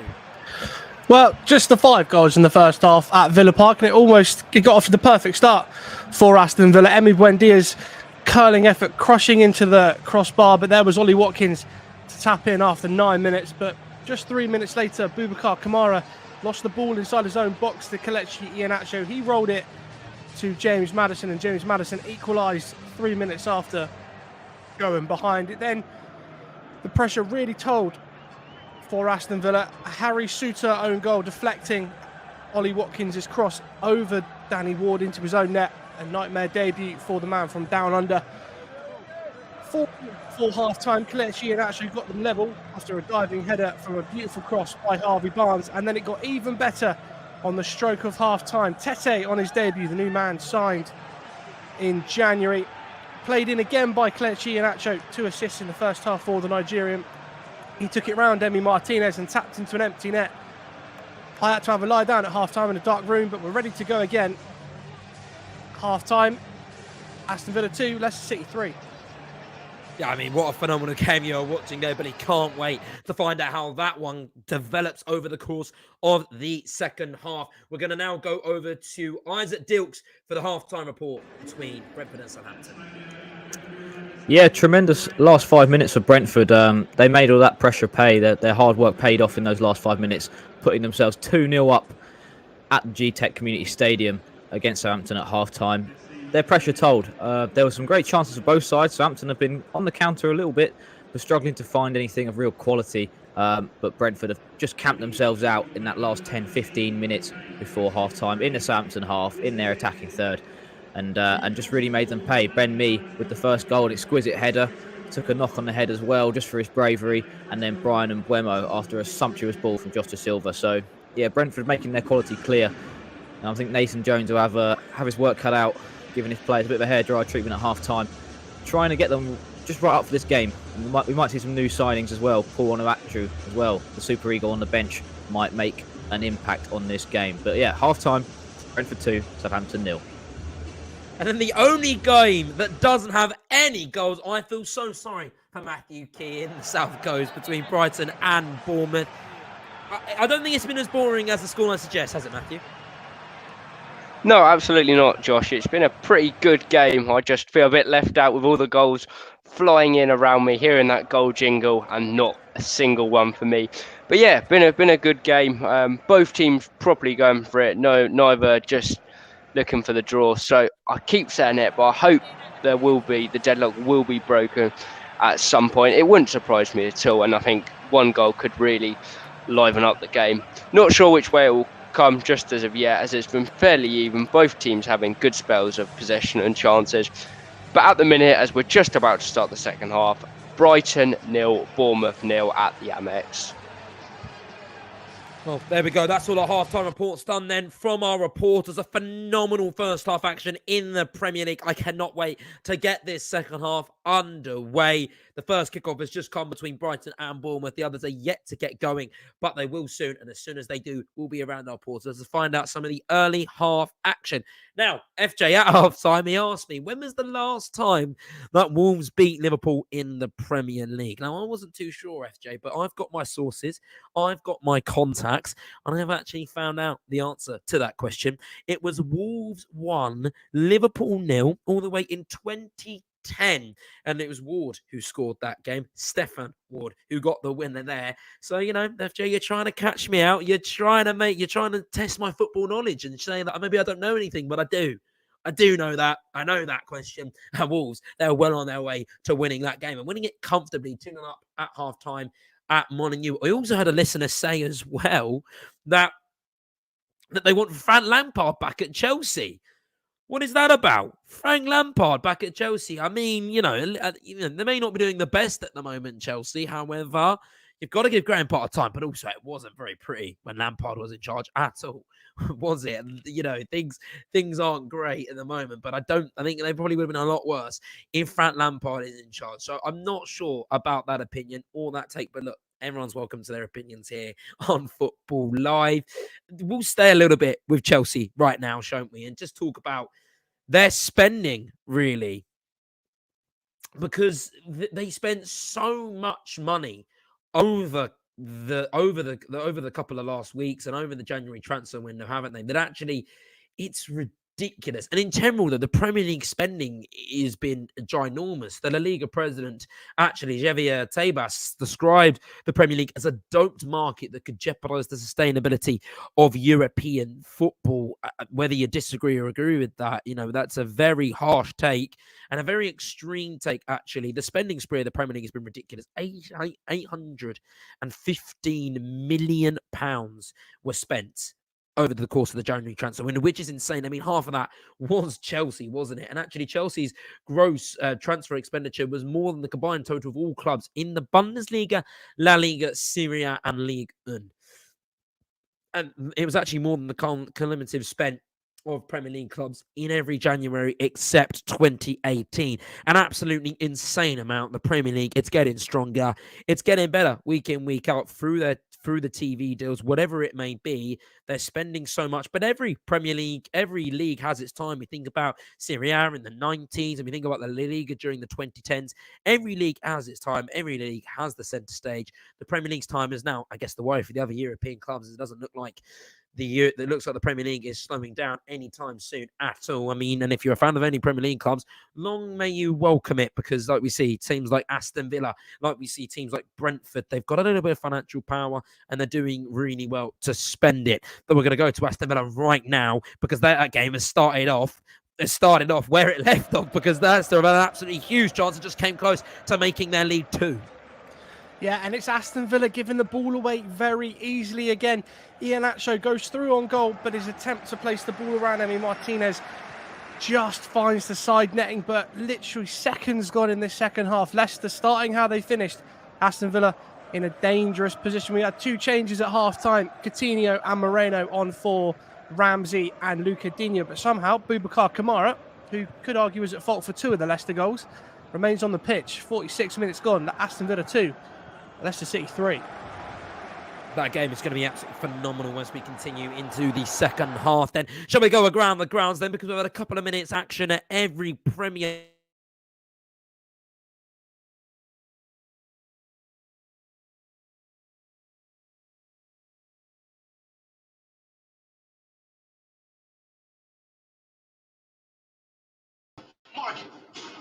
and was it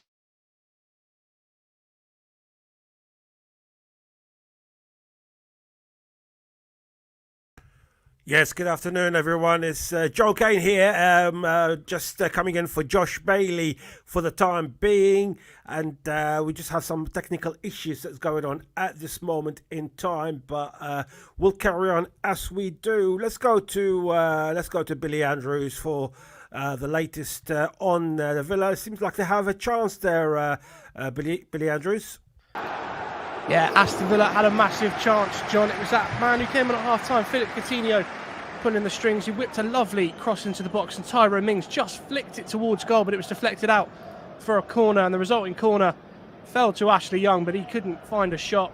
Just sort of shinned it towards goal, and it was cleared by Leicester. But they need to grow into this game, Aston Villa. They really were the masters of their own downfall in that first half. Boubacar Kamara especially. I'm not entirely sure how he's still on the pitch, but 48 minutes gone. Aston Villa 2, Leicester City 3. Thank you very much, Billy Andrews. Let's go and see what's happening at Liverpool. Liverpool having their own problems to start with. And, of course, in the first half, Jackson Cole, it's not working out well at all. But is there any improvement from Liverpool in the second half? And is there any changes as well? Well, no changes for either side at half-time, although Julian Lopetegui, he was forced into making a change just before half-time. As I mentioned, Hwang Hee-chan, he went off with a hamstring injury, and Adama Traore came on in his place. It's been a better start to the second half for Liverpool, who have got on the ball quite well. They're passing it around quite nicely without actually making any real headway, although Cody Gakpo was nearly in behind, but a good tackle there from Nelson Semedo.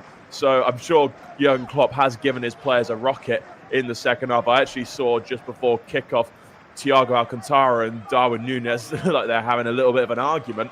So maybe that should hopefully have the desired effect for Liverpool. But right now it's still Wolves 2, Liverpool 0. Thank you very much, Jackson Carl from the Molyneux on Wolves with Liverpool. And I believe we're going to speak to Josh Bailey again. Josh, can you hear us, mate? Yes, I'm back. I am back there. I'm not too sure what happened there, but I'm back and I'm ready to guide you through the next couple of opportunities and throughout the rest of the game. Apologies there. It will not happen again. Trust me. Right. Now, where were we? Well, we've just heard from, where were we? Shall we keep going then? We'll go over to Aston Villa. Should we go to Billy Andrews? Billy just had a big chance there. Could you just tell us a little bit more about that game? Yeah, it was actually, I said it was deflected up, but it was actually a stunning save by Danny Ward to deflect that Tyrone Mings effort out for a corner. And again, Leicester City again coming through. Tete, the Brazilian, another good chance on his debut, but this time just going wide of Martinez's far post. He cuts back inside, giving Konsa and Mings all sorts of problems down that right-hand side for Leicester. It's been a bright debut from the Brazilian man, but still, Aston Villa 2, Leicester City 3. Yes, thank you there, Billy. Now we're going to go to the rest of them then, and we're going to go over to Isaac Dilkes with Brentford Southampton. 5 minutes gone in that game. Brentford got 2 last-minute goals in the second half. Are they looking to make that 3? Yeah, slow start from both teams here. No real chances in the first 5 minutes of this second half. Nathan Jones, however, made a couple of attacking changes like we spoke about that half-time report.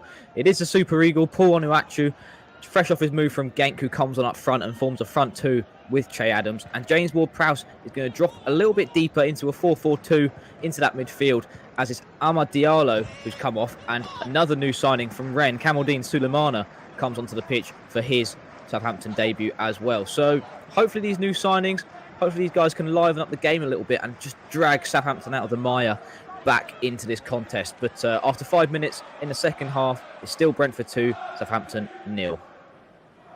We'll do a full loop then and just maybe hope that Matthew Key has heard some goals between Brighton and Bournemouth. It's still 0-0 in that game. 5 minutes gone. Yeah, and 0-0 it remains, Josh, 5 minutes into the second half of this one.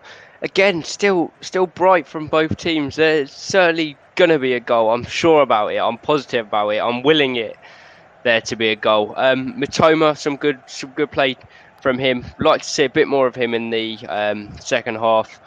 Brighton, we know how dangerous he's been the last few weeks, so Brighton would definitely be looking to see a bit more from him. He did some nice play down his left-hand side, beat a couple of defenders, put a cross in, but well defended, well kept by Neto in the Bournemouth goal. He's looking to keep a clean sheet despite Bournemouth having the worst away record in the league. But as it has been the whole time, it's still Brighton 0, Bournemouth 0 at the Amex. Liverpool, they may be 2-0 down at Molineux, but they have just had a penalty appeal. Tell us more about that, Jackson. Yes, Josh, still 2-0 to Wolves, but Liverpool have been much better at the start of this second half. And on another day, they might have got a penalty. It was lovely one-touch play between a few players. Eventually, it was pulled back to Naby Keita. His shot deflected off Andy Robertson, and the ball did clearly strike the arm of Max Kilman, but the referee was not budging. Despite the huge protestations from the Liverpool players, I think it would have been a very harsh decision considering Kilman's arms were right by his side and that he couldn't have predicted the ball would have gone there. So correct decision there, but Liverpool are looking much, much better. But it's still Wolves 2, Liverpool 0.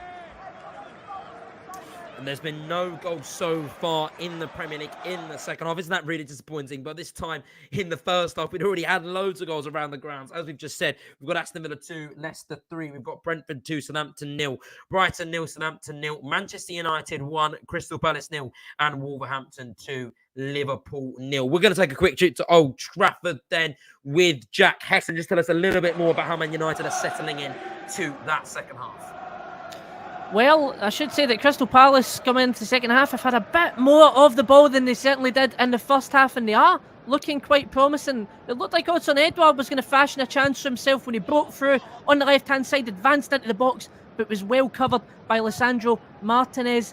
They just seem lacking a bit of luck, a bit of clinical finishing to try and get them back into this game. It is important to note no changes at half-time, but Eche Eze, who's English-born but eligible for Nigeria, is on the bench. Could he make the difference later on in this game? 52 minutes played, however, Manchester United 1, Crystal Palace 0.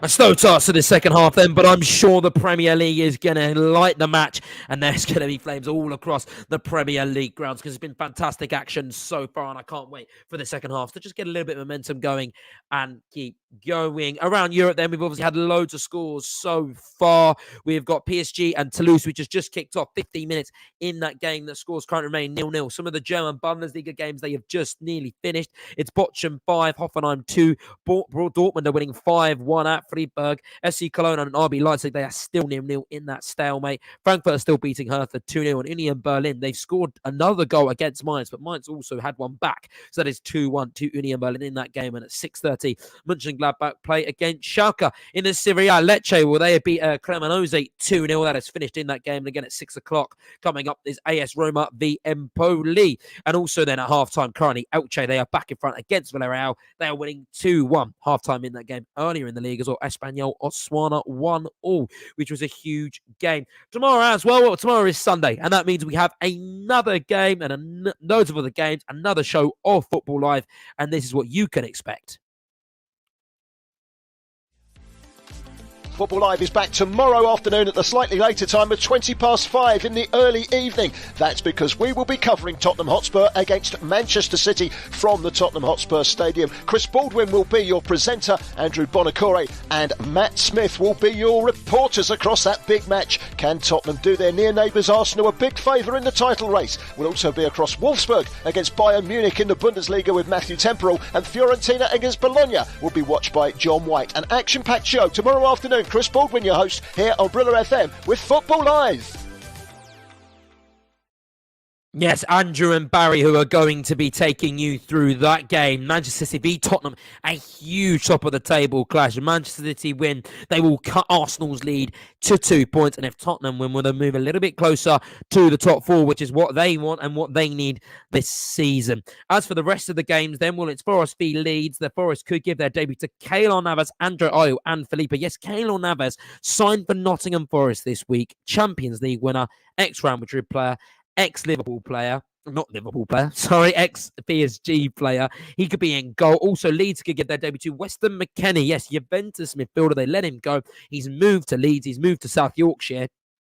And he could end up starting for Leeds tomorrow, but they might need him because they're going to be without Leeds scorer Rodrigo. He's got an ankle injury, and that's going to keep him out for 2 months. Leeds, though, they are winless in 12 top flight matches away at Forest since a 2-0 victory in 1971. That's nearly 50 years that they have not won at the City ground. So it's going to be a tall task for Jesse March and his men going up to Nottingham. And Forest as well. They're in fantastic form. They have only lost twice in 10 league games and are unbeaten in 4.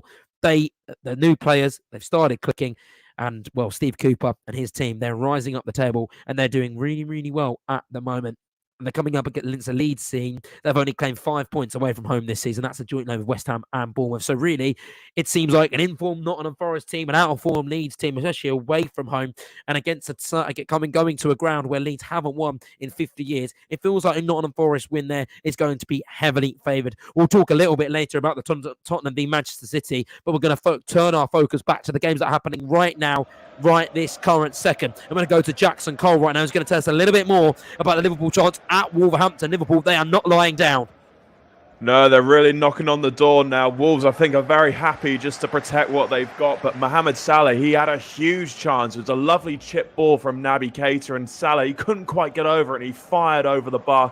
The linesman did flag Salah offside, but looking at the replays, I think VAR may have had to have made an intervention because Salah looked level with the Wolves defenders for me. Cody Gakpo, I forgot he was playing in the first half. He's looked a lot brighter in this second half. He's been getting in behind, down that left-hand channel, but behind the Wolves defence. So that's something to look out for. But about an hour played, and it's still Wolves 2, Liverpool 0. Jackson, how disappointed have you been with Cody Gakpo? I mean, he hasn't played a lot of games so far, but for the price tag it came with and the hype that he was brought with, you maybe would expect a little bit more, and it might be a bit too harsh. No, I think that's a very fair comment, Josh. Cody Gakpo, I think the most worrying part is that he's going missing from certain games. Like Darwin Núñez, Liverpool spent big on him in the summer. He has missed quite a few chances, but at least he's getting those chances. So I'm sure Liverpool fans will not be too worried about Darwin Núñez long term for Liverpool. But Gakpo, it is a bit of a concern. I just said I forgot he was playing in the first half because he barely saw the ball. He barely contributed. But in this second half, This is probably the best he's looked in a Liverpool shirt, and he's still not done anything outstanding at the moment. So, yeah, Gakpo, it should be a concern, I think. Yes, thank you, Jackson. We'll keep up to date if anything happens in that game. If Wolves, they get a third goal, or Liverpool half the disadvantage they are currently at. It's Wolves 2, Liverpool 0, about half an hour left in that game. We're going to go over now to Southampton, who are chasing Brentford. So far, though, it seems like from all the chatter and all that we're getting from reporters, that it is the training team so far that are trying to halve the advantage of the teams that they are losing against. And Southampton are doing the exact same there at the GTEC Stadium. Yeah, Southampton are just finding their way back into this game. Those two new signings that have been brought on, Onuachu and Sulemana, have had instant impact. They're getting right into the game, getting on the ball. And Onuachu, for those who don't know, about 6'6", 6'7", an absolute physical monster on the pitch. And he looks like he's occupying those Brentford defenders. But it's Romain Perraud, off a little bit of spell of Southampton pressure in the final third. He just gets the ball on the half volley. It's a great strike with his left foot. Forces a good save out of David Raya. And he just manages to palm it just away from those long legs of Onuachu on the 6-yard box, who would have been open for a tap-in had Raya not just pushed it outside of his grasp. So good signs from Southampton. Looking to get back into this game as Brentford just defend a little bit deeper. But just before the hour mark, it's still Brentford 2, Southampton 0. And the only goalless game in the Premier League. Well, there hasn't been another goal, but Brighton, they're trying their best to put themselves in front in that game, aren't they, Matthew? Yes, that's right, Josh. Just had a good chance from Billy Gilmore. Bournemouth, there's a bit of panic stations, couldn't quite get the ball cleared from the box, and the ball fell to Gilmore just outside the area. Hit it really sweetly, just hit the side netting. A couple of the Brighton fans thought it was in. He's been replaced by Moses Caicedo after all that transfer rumours that didn't happen, but still 0-0 between Brighton and Bournemouth. We have had our first goal of the second half. It has come at Old Trafford, and it has come from Manchester United, who have doubled their advantage against Crystal Palace. And I'm not sure who it is for yet, but as soon as we find out, oh, there we go, it's for Marcus Rashford.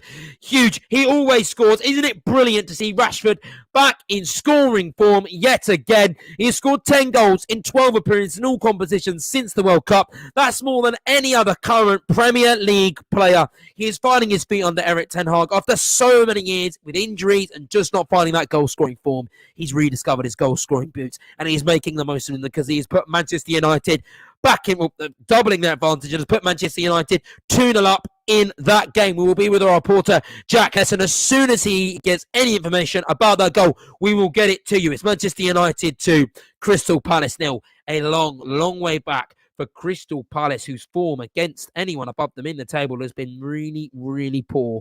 They are winless in 11 league matches against teams in the top half of the table this year. They have drawn in 5 and losing 6. They need to put that right, or they could see them being dragged towards the relegation zone. There we go, 2-0 in that game. While we're waiting for an update there, we are going to head over to Billy Andrews, because he saw a 5-goal thriller in the first half at Villa Park. He's yet to see a goal there in the second half. What is happening, Billy? Well, as you've just come to me, Leon Bailey has had a fantastic chance. It's well worked down the left-hand side by the half-time substitute, Alex Moreno. Pulls it back to Leon Bailey, who just can't get it out of his feet, and it's smothered by Wout-Face and cleared away. And then Alex Moreno again having such delight down that left-hand side for Aston Villa, getting the best of the Leicester defenders. It's a shocking effort by Leon Bailey, just can't get it out of his feet. But Aston Villa growing again in this game like they did in the first half. 63 minutes gone, it's still Aston Villa 2, Leicester City 3. Let's go to Old Trafford now and get the goal information from Jack Hesson.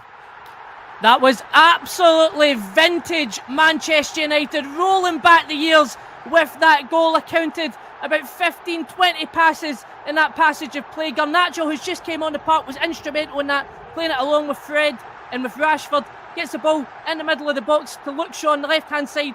Shaw plays it across for a tap-in for Marcus Rashford, who had just been moved up to striker position. Wout Weghorst was substituted off for Garnacho, who now plays on the left-hand side. So a bit of tactical masterclass there from Ten Hag to move Rashford in, and it pays straight away. Lovely ball in from Rashford on the left-hand side and leaves Luke Shaw on the left-hand side and leaves Rashford with a tap-in. And United are now in cruise control. Manchester United 2, Crystal Palace 0.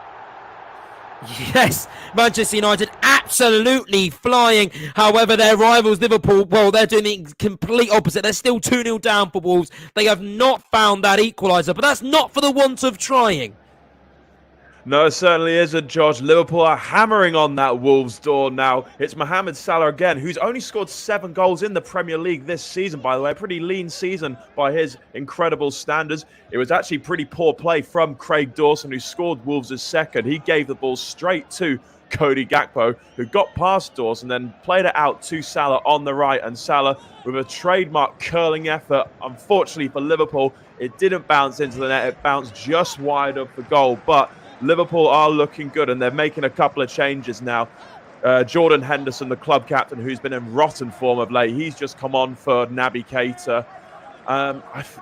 I think a goal is coming, but you just never know with Liverpool. It's still Wolves 2, Liverpool 0.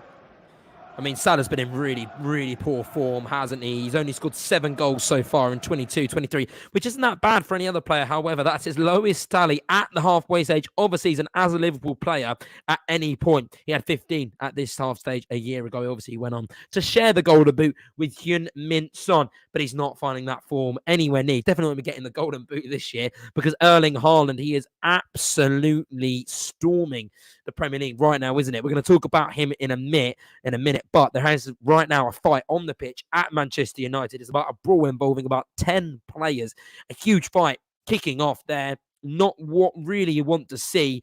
Jack Hesson will be with him in a minute to tell us more about that. But yes, a fight at Manchester United after Rashford put Manchester United 2-0 up in that game. Crystal Palace are clearly not happy about it. We are going to talk about the blue side of Manchester for now, though, because as we said, they play tomorrow. They come against Tottenham. It's a huge game for many reasons. It's a game, though, that is going to be without Antonio Conte because he's going to be missing Sunday's game after an operation to remove his gallbladder. However, though, good news, Tottenham fans.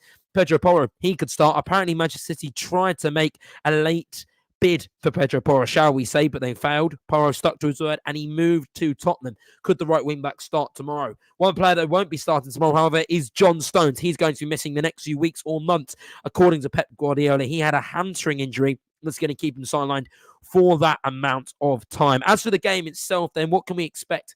Well, a really good fact is the fact that Manchester City have lost all 4 League and Cup games at the new Tottenham Stadium. Remember, they lost the Champions League tie. They lost there last year. They lost under Jose Mourinho there as well. They don't really do well at the Tottenham Hotspur Stadium, at the new Spurs Stadium. They're looking to change that tune tomorrow at 4:30 because, well, Tottenham, they've lost all 5 league matches against teams above them in the Premier League table.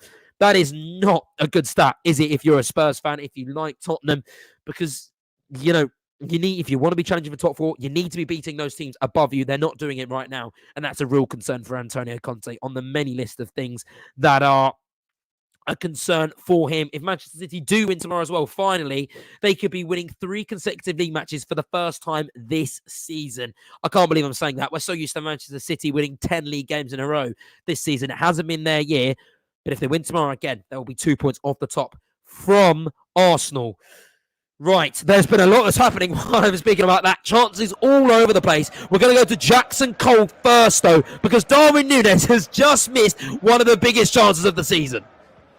Absolutely. This has definitely been Liverpool's best chance of the match, and it fell to Darwin Núñez. It was a brilliant ball over the top by Trent Alexander-Arnold, and the goal was at Núñez's mercy, but he wanted too much time on the ball, and he just blasted it straight at Jose Sarr for about 8 yards out away from goal. It seemed harder to miss, but miss he did, and it's still Wolves 2, Liverpool 0. Oh, Núñez. We seem like we speak every week about Núñez missing a sitter, missing a golden opportunity. He gets in the right positions. He just can't score. And when will the inform, when will the form come for Núñez? When will the goals come for Núñez? We're yet to see that. He'll be hoping over the next few months before this Premier League season ends. Now, we have got a VAR at the Manchester United game. This could absolutely flip this goal on its head, because shortly after Marcus Rashford put United 2-0 up in that game, a fight broke out at Old Trafford. This is left to a VAR for violent conduct for many players, and Manchester United have just received a red card. It's unsure who it is for right now, but that is absolutely huge. That game could be completely flipped on its head. It was going to be a routine finish for United. They had 2-goal advantage against Crystal Palace. But Palace, they'll be smelling blood in the water, because they have now 20 minutes to score 2 goals against 10-man Manchester United. It was Fred with the red card. We will be with Jack Hesson shortly to find out what sparked the brawl and also what then caused the red card for Fred. But in the meanwhile, we have another goal.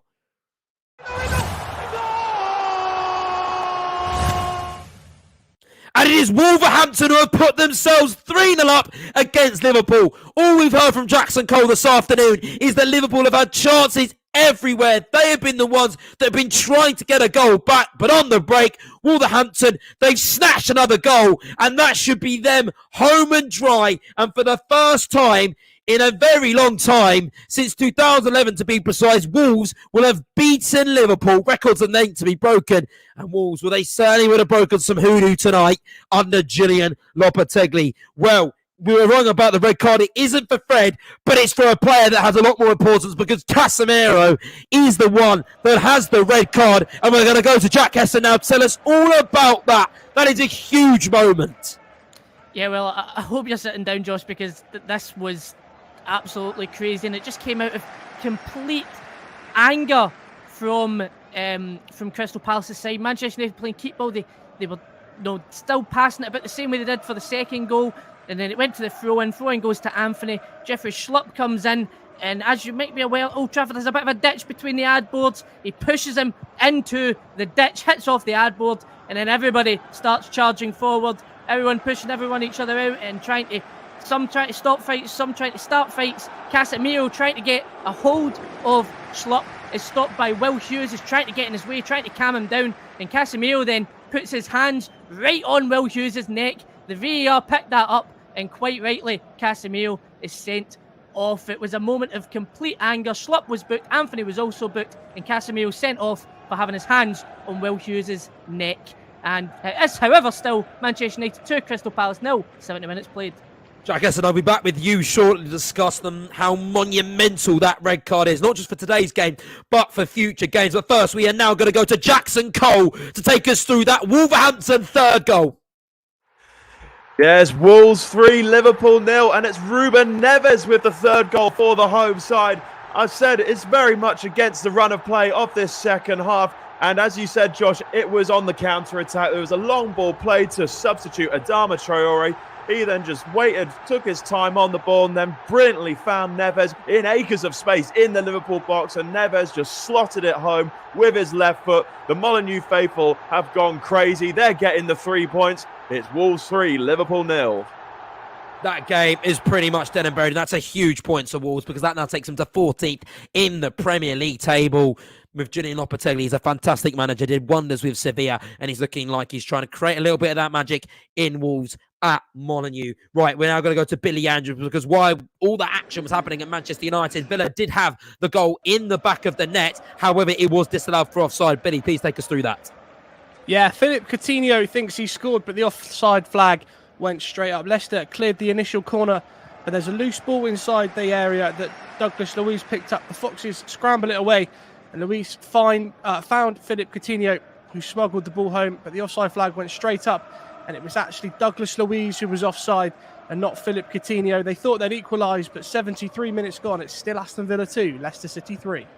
It's absolute pinball at Brentford v Southampton at the G-Tech Stadium. Both teams are creating big chances, and both teams have just had, well, 2 big chances. Yes, Brentford first. Ivan Toney wins a free kick, as he does. Great hold-up play. Just gets fouled right on the left-hand touchline, and it's a training ground ball in from Mbeumo. Just pokes it over the defence as they're just getting ready. Ivan Toney runs onto it. Great first touch just to roll the ball back towards the penalty spot, away from James Ward-Prowse, and he puts a lovely ball Lovely shot across the goal, but it's Mohamed Salisu right there, right place, right time on the goal line to block it. And then exactly a similar scenario down the other end. James Ward-Prowse, we all know how good he is from a set piece. Whips the ball in from the right-hand side, as he does. Just players mixing it up in the box, and David Raya comes to claim it, just fluffs his lines, and then it's Theo Walcott who's just come on as well. Tries to guide it into the goal, and I think it's Mads Roerslev who puts in another goal line clearance. So it's end-to-end stuff here at the moment. Set pieces looking like it could be the way back into the game for Southampton and the way to kill the game off for Brentford. So we might see another goal soon, hopefully, if these challenges keep flying in. But at the moment, 73 minutes gone, still Brentford 2, Southampton 0. Thank you, Isaac. There's 15 minutes left in that game. Will Brentford get a goal back? But I tell you, there has been a goal at Old Trafford. We questioned how big that Casemiro red card would be for United. Well, I can tell you it's huge because Crystal Palace have just got a goal back. It is now 2-1 in that game. They've halved the deficit and they have 15 minutes to not only find an equaliser, but maybe find a winner. What a turnaround in result that would be. And we can't wait to see how that one unfolds over the next 15 minutes. We will be with Jack Hesson shortly. Tell us more about that goal. It's Schlopp as well, who did get that goal. Unlikely scorer, the midfielder / left back. Where does he play? He's got himself in the goal sheet. The one who kind of sparked all that argument and all that brawl in the Manchester United game. And he has got himself on the score sheet. Huge goal for Crystal Palace. That could be a huge result if they get a point or maybe 3. While we are waiting for information on that goal, we're going to head over to Matthew Key. Poor old Matthew Key, who hasn't seen a goal today somehow. It's still Brighton 0, Southampton 0. What's been happening in that game, Matthew? Yes, still 0-0, Josh. Frustration for me and frustration starting to settle in for Brighton as well. They've huffed and they've puffed, but Bournemouth, to be fair to them, been really solid at the back. Gary O'Neill will be absolutely delighted what he's seen from his team, the effort they've put in, and they've had chances as well for themselves on the counter-attack. But yeah, Brighton frustration. They've started to pick up a couple of yellow cards. Lewis Dunk's gone in the referee's notebook for a cynical foul to stop a counter-attack. Pascal Gross thought he should have had a corner. Goal kick was given. He was fuming at the linesman. But yeah, 15 minutes to go in this one. I'll be honest, I'm not as hopeful for a goal as I have been for the rest of the game. But maybe that will be the turning point. Maybe I'll be wrong and there will be one. But at the minute, still, as it has been whole afternoon, Brighton 0, Bournemouth 0 at the Amex.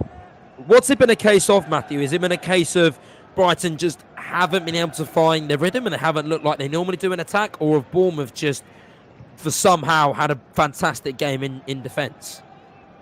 Yeah, a bit of both, I think, Josh. I haven't seen Brighton knock the ball quite as well as they were certainly last week in the FA Cup against Liverpool, where they're absolutely fantastic. But yeah, credit to Bournemouth has to be said. Worst defensive record away from home in the Premier League this season. Not got a clean sheet in over 7 games in all competitions, but they've looked really solid. And as I've said, they've not been without attacking threat either. So yeah, good. Gary O'Neill will be absolutely delighted with what he's seen from his team, and if they can get a point, that'll be really encouraging. Yes, thank you, Matthew. And not to rub it in, but we've had another goal in the Premier League. Leicester, who are 2-1 down at one point, they have turned that game around and they now lead 4-2 at Villa Park. Aston Villa, they're not used to losing, especially under Unai Emery and at Villa Park, but it's Dennis Pratt that has got the 4th goal for Leicester. And despite, unless there is a miracle to be taken place there at Villa, Leicester will be going home with 3 points, a short trip across the Midlands towards the east, I think it is. I'm trying to do my math there. Yeah, I think it is towards the east. And Leicester are now 4-2 up in that game. Huge for them and much needed 3 points. Look what happens when Jay Madison is in the team. Things happen. Leicester score goals and they are now 4-2 up in that game. And talking of goals, we've had another one in the Premier League. Brentford are now 3-0 up in that game. That is game, set, match for them. It's been a bit end-to-end at the GK Stadium, but either side could have got a goal in that game, but it is Brentford who have got that goal. They now lead 3-0. Big goals flying in everywhere. It's so hard to keep up. We're going to head over now to Jack Hesson, though. Tell us about that Crystal Palace goal. Yeah, the momentum shifts towards Crystal Palace as they now have 30 minutes to try and get that coveted equaliser after a lovely spell of possession. They find themselves with a corner. The corner's whipped in all the way towards Decore at the back post. Decore on the edge of the box plays it into Schlupp, and Schlupp sitting out at the back post just puts his foot out and it goes into the back of the net and dumbfounds David De Gea to bring Crystal Palace right back into this game. And it's difficult to tell at the moment what changes Manchester United are making to adjust to that red card. It really doesn't look like they've changed anything at all, and they're playing the same system they were, just without that extra defensive midfielder. So we'll see how that pans out for them with 12 minutes to play. It's Manchester United 2, Crystal Palace 1. Jack, do Crystal Palace look like they're going to get an equaliser in that game? All the momentum's going their way at the moment. They're still trying to get another clear-cut chance from the goal, but they have most of the ball, most of the possession, as for the last 5 or 10 minutes or so. And yeah, based on the momentum, they're afraid just tugs one of the Crystal Palace players down to try and stop the attack. This really is desperate times for Manchester United, and I really can see an equaliser in the last 10 minutes. Thank you. Yes, thank you, Jack. Jensen was the goal as well for Brentford that has now put them 3-0 up against Southampton at home. Jensen, again, was the goal scorer there. We're going to go over to Billy Andrews now as he's going to tell us more about the goal that should give Leicester the 3 points. Yeah, it's another Aston Villa mistake and another Leicester City goal. Harvey Barnes lofted a ball forward towards the substitute Dennis Pratt, and Moreno should deal with it relatively easily, but he fluffs his lines and completely misses the ball, and Dennis Pratt is there to collect it before driving into the area around Emi Martinez and into an empty net. They were 1-0 down, but now in the last 10 minutes of the game it's Aston Villa 2, Leicester City 4. Billy, how huge is this result for Leicester? Because things have been going against them really in every department since the World Cup, but to get 3 points here is massive, isn't it? To get 3 points here is massive, and to get 3 points after being a goal down as well will do wonders for this Leicester City side. I think Harry Souttar will definitely know he's been in a Premier League game, and we're going to see a debut here for Duran, the young striker signed by Aston Villa. But Leicester City, they're in dreamland at the moment. Yes, and Duran coming on there for Aston Villa. The striker going to have to do a lot to get Aston Villa back into that game. We're now going to go over to Isaac Dilkes, who can tell us more about the Brentford third goal. It's the nail in the coffin for Southampton here, unfortunately. Brentford, another exquisite header. Unbelievable. Matthias Jensen just rising unmarked in the middle of the 6-yard box from a lovely ball in from Rico Henry. And I feel for Nathan Jones here. He's tried all he can to get this Southampton side ticking, bringing on attacking players, pushing them forward up the pitch, but he's been outwitted today by Thomas Frank. Brentford have sat in, absorbed all the pressure, and as soon as they can get the ball up to Ivan Toney and just make their way into the Southampton attacking third, they look really dangerous. And again, just a bit of quality, a little bit of exquisite nature from Matthias Jensen's just made Southampton pay here. So it looks like that Brentford are going to take the 3 points at home here. 81 minutes gone. Brentford 3, Southampton 0. With that win, then, Brentford will move up to 6th of the table, 33 points, only 6 points off a top 4 in Southampton. Well, today's been a really bad day because not only are they losing, but everyone else around them has managed to pick up points. Bournemouth obviously drawing at Brighton, they'll be on 18. Everton beating Arsenal, they moved on to 18. And Wolves have now climbed to 20 points, and that will be 15th. And Leicester have climbed to 13th with 21 points. That now means Southampton, they're 3 points off Bournemouth in 19th, and they're 3 points off the relegation zone. They're off West Ham in 8th with 18th. But if West Ham beat Newcastle later, well, that gap could really, really grow. And Southampton, they look a little bit lonely at the bottom of the table. Now, back to Old Trafford then, because it's a massive debut for Marcel Sabitzer. He's been thrown in the deep end, really, playing for a 10-man Manchester United team in a midfield that is lacking a man in Casemiro. Jack, I mean, it's a bold move from Ten Hag. It is a bold move, and to be perfectly honest, it's the only move he's got. Scott McTominay is out with an injury. Donny van de Beek is out with an injury. They're more defensively minded midfielders. Sabitzer is a more attacking minded midfielder, but he comes off instead of Anthony, of course, who's playing at right wing. So you assume that they're putting more bodies into the midfield. But again, it's the only option he's got at the moment, and we're not going to get a good reflection of Sabitzer, I don't think, in this game. This is going to be a difficult debut for him. Should also mention that Eze is also one for Crystal Palace, English-born but eligible for Nigeria. It looks like he's leading the line for them as well. So could he come up in the last 8 minutes of the game and get an equaliser for Crystal Palace? 82 minutes played, Manchester United 2, Crystal Palace 1.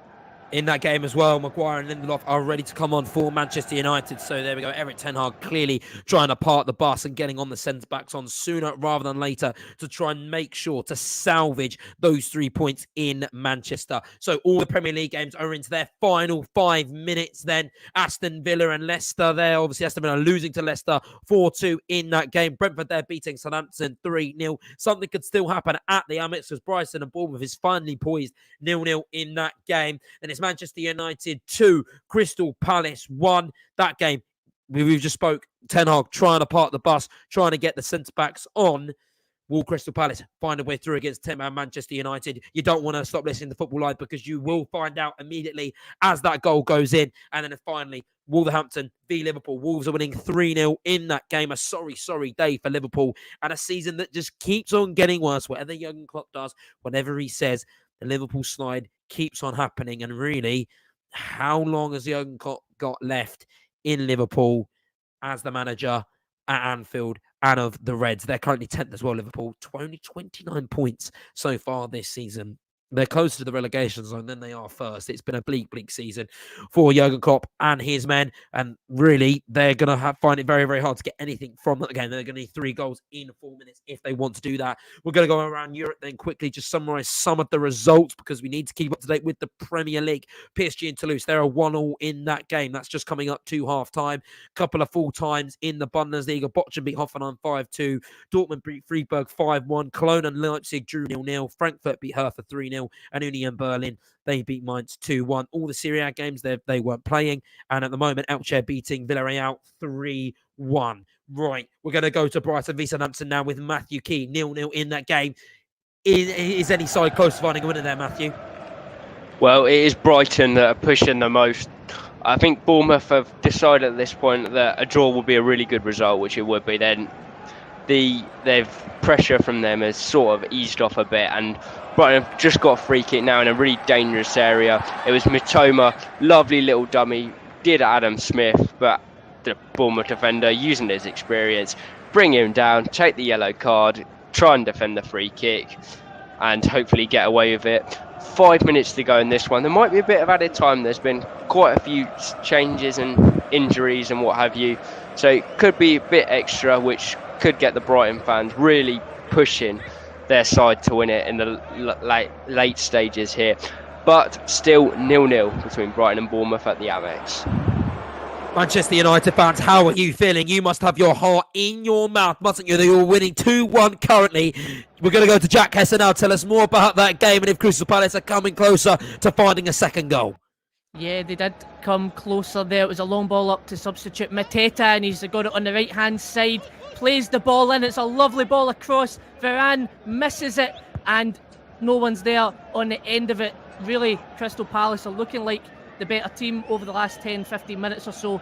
Garnacho is off as well for Lindelof. I feel sorry for him. But at the moment, 86 minutes played. Manchester United 2, Crystal Palace 1. We started Football Live with goals and we are ending Football Live with goals.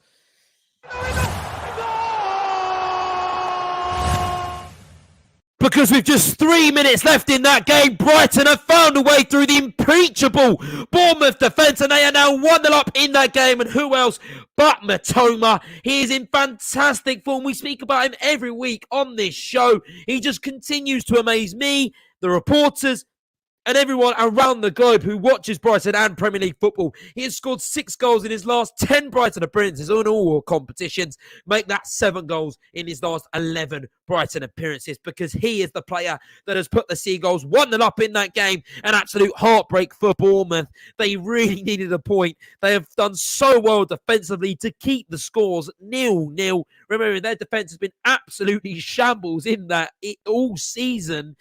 They were so close, but Mitoma has put Brighton 1-0 up, and here is Matthew Key. Well, I don't believe it, Josh. It's that man again. It's Matoma. He scored the last time I was covering Brighton. He scored a late winner against Liverpool in the FA Cup, and he scored a late winner today. It's absolute heartbreak for the Cherries. I don't believe what honest. He can't be any taller than 5'6", Matoma, and yet he has leaped absolutely brilliantly there. Leaped highest over everyone, headed it into the goal. We're going to have a look at it again, see if there are questions for the goalkeeper. Neto got a big hand on it, but he could only palm it into the goal. It looks like there's going to be no VAR or anything here, so Brighton fans can relax. They've scored, they look like they've nicked it in the 88th minute. It's Matoma, it's Brighton, it's 1-0 to the Seagulls against Bournemouth.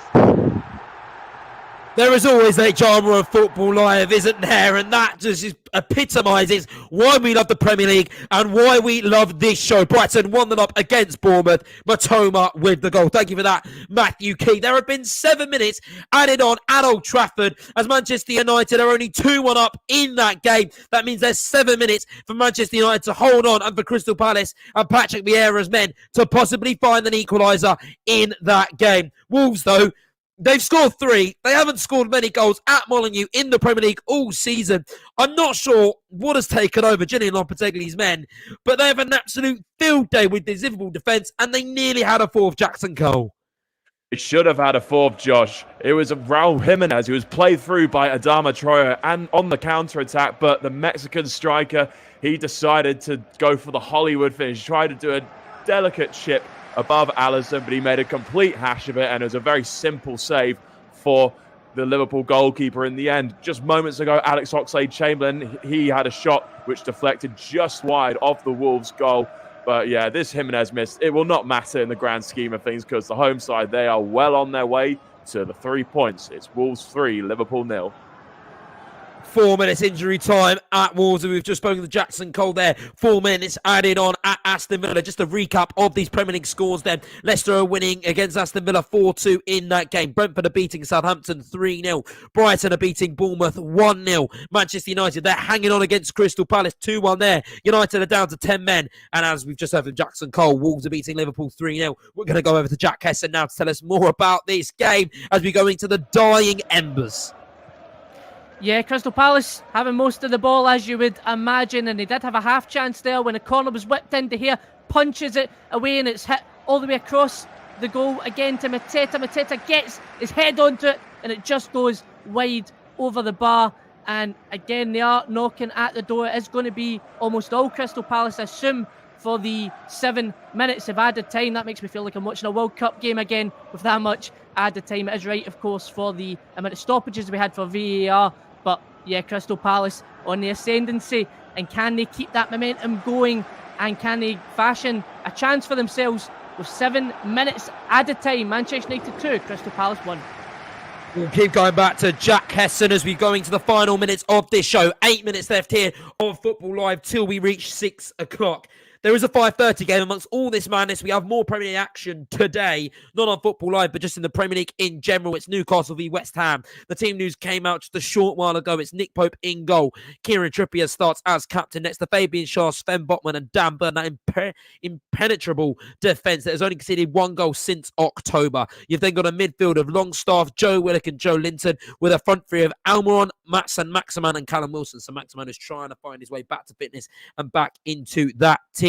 We also have as well in West Ham, this is the West Ham starting lineup, Fabianski in goal. It's then fullbacks of Kufau and Aguerd. You then got Kerher and Ogbonna who start as the two centre backs. Emerson lines up. It's a back 5 for West Ham, it looks like. I might be wrong. It's Rice then lines up as captain in the midfield with Paqueta, Benrahma, Bowen and Antonio in that game. That starts at 5:30. A huge game. Newcastle are going to looking to cement their places in the top 4. 7 minutes left in this game. 3 minutes added on at Brentford. 4 minutes added on at Brighton.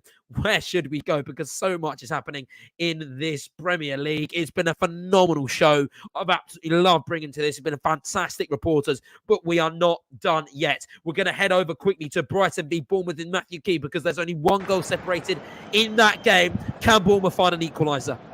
Well, to be honest, Josh, it looks like they have had the wind taken out of them with that goal. So harsh on them. They've played really well in this game, but just Brighton's quality shown in the end.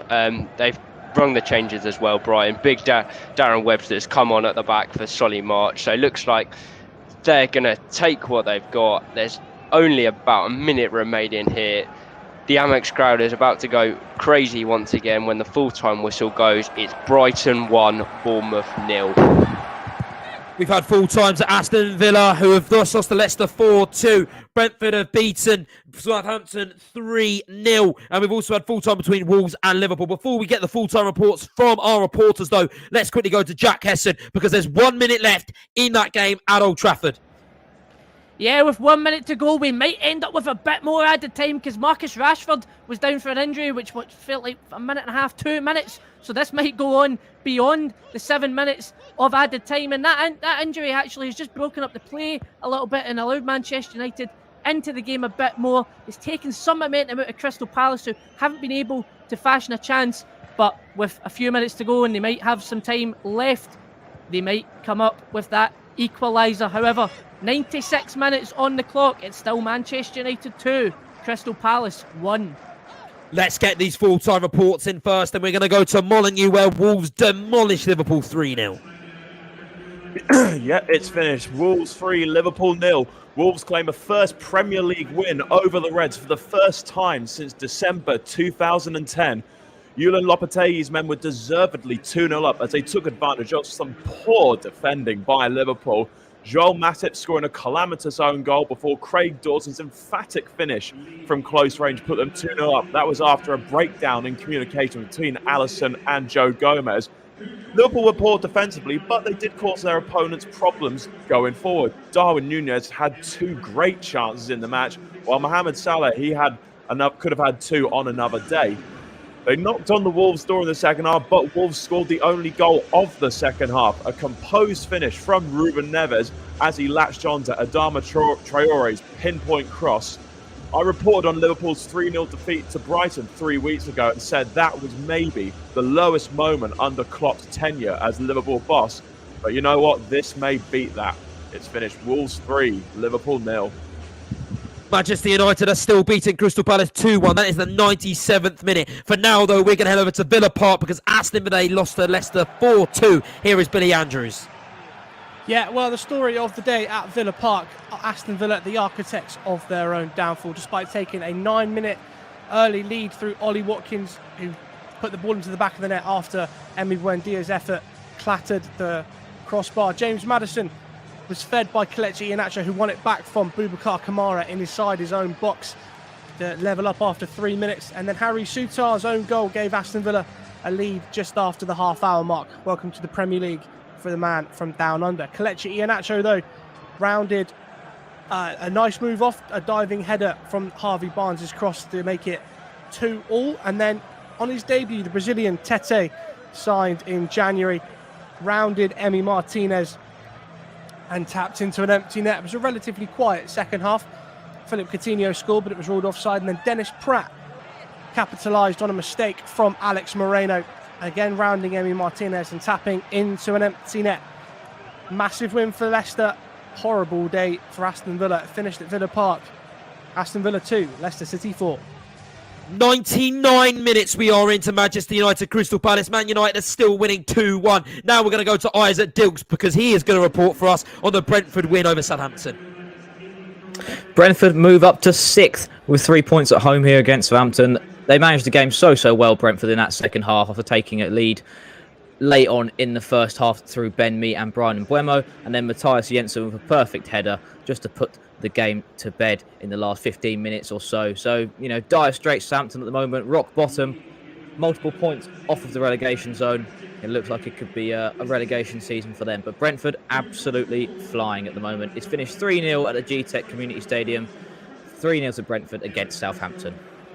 The game at Old Trafford has finished. Manchester United have won that game with the skin of their teeth. 2-1 there. We are now going to go actually to Jack Hesson to give us that full-time report.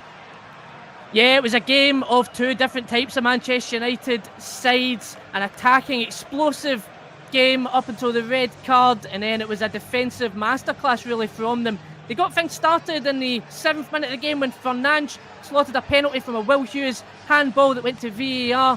And then in 63 minutes, after some lovely play, they managed to grab the second goal. Luke Shaw and across to Rashford. There was a red card for Casemiro putting his hands on Will Hughes' neck, which resulted in a red card after a fight. Schlupp brought Crystal Palace back into the game, but they couldn't find that all-important equaliser despite having most of the possession for the remaining 15 minutes. As I said, Manchester United done really well at 10 men to defend the lead, and they come away with all 3 points at Old Trafford. Manchester United 2, Crystal Palace 1. Thank you, Jack. The Premier League results then are as followed. Everton beat Arsenal 1-0. Leicester beat Aston Villa 4-2. Brentford beat Southampton 3-0. Brighton beat Bournemouth 1-0. Manchester United with the 10 men beat Crystal Palace 2-1. And Wolves beat Liverpool 3-0. We have been Football Live. I have been Josh Bailey. Thank you to producers. Thank you to reporters. Please enjoy the rest of your weekend.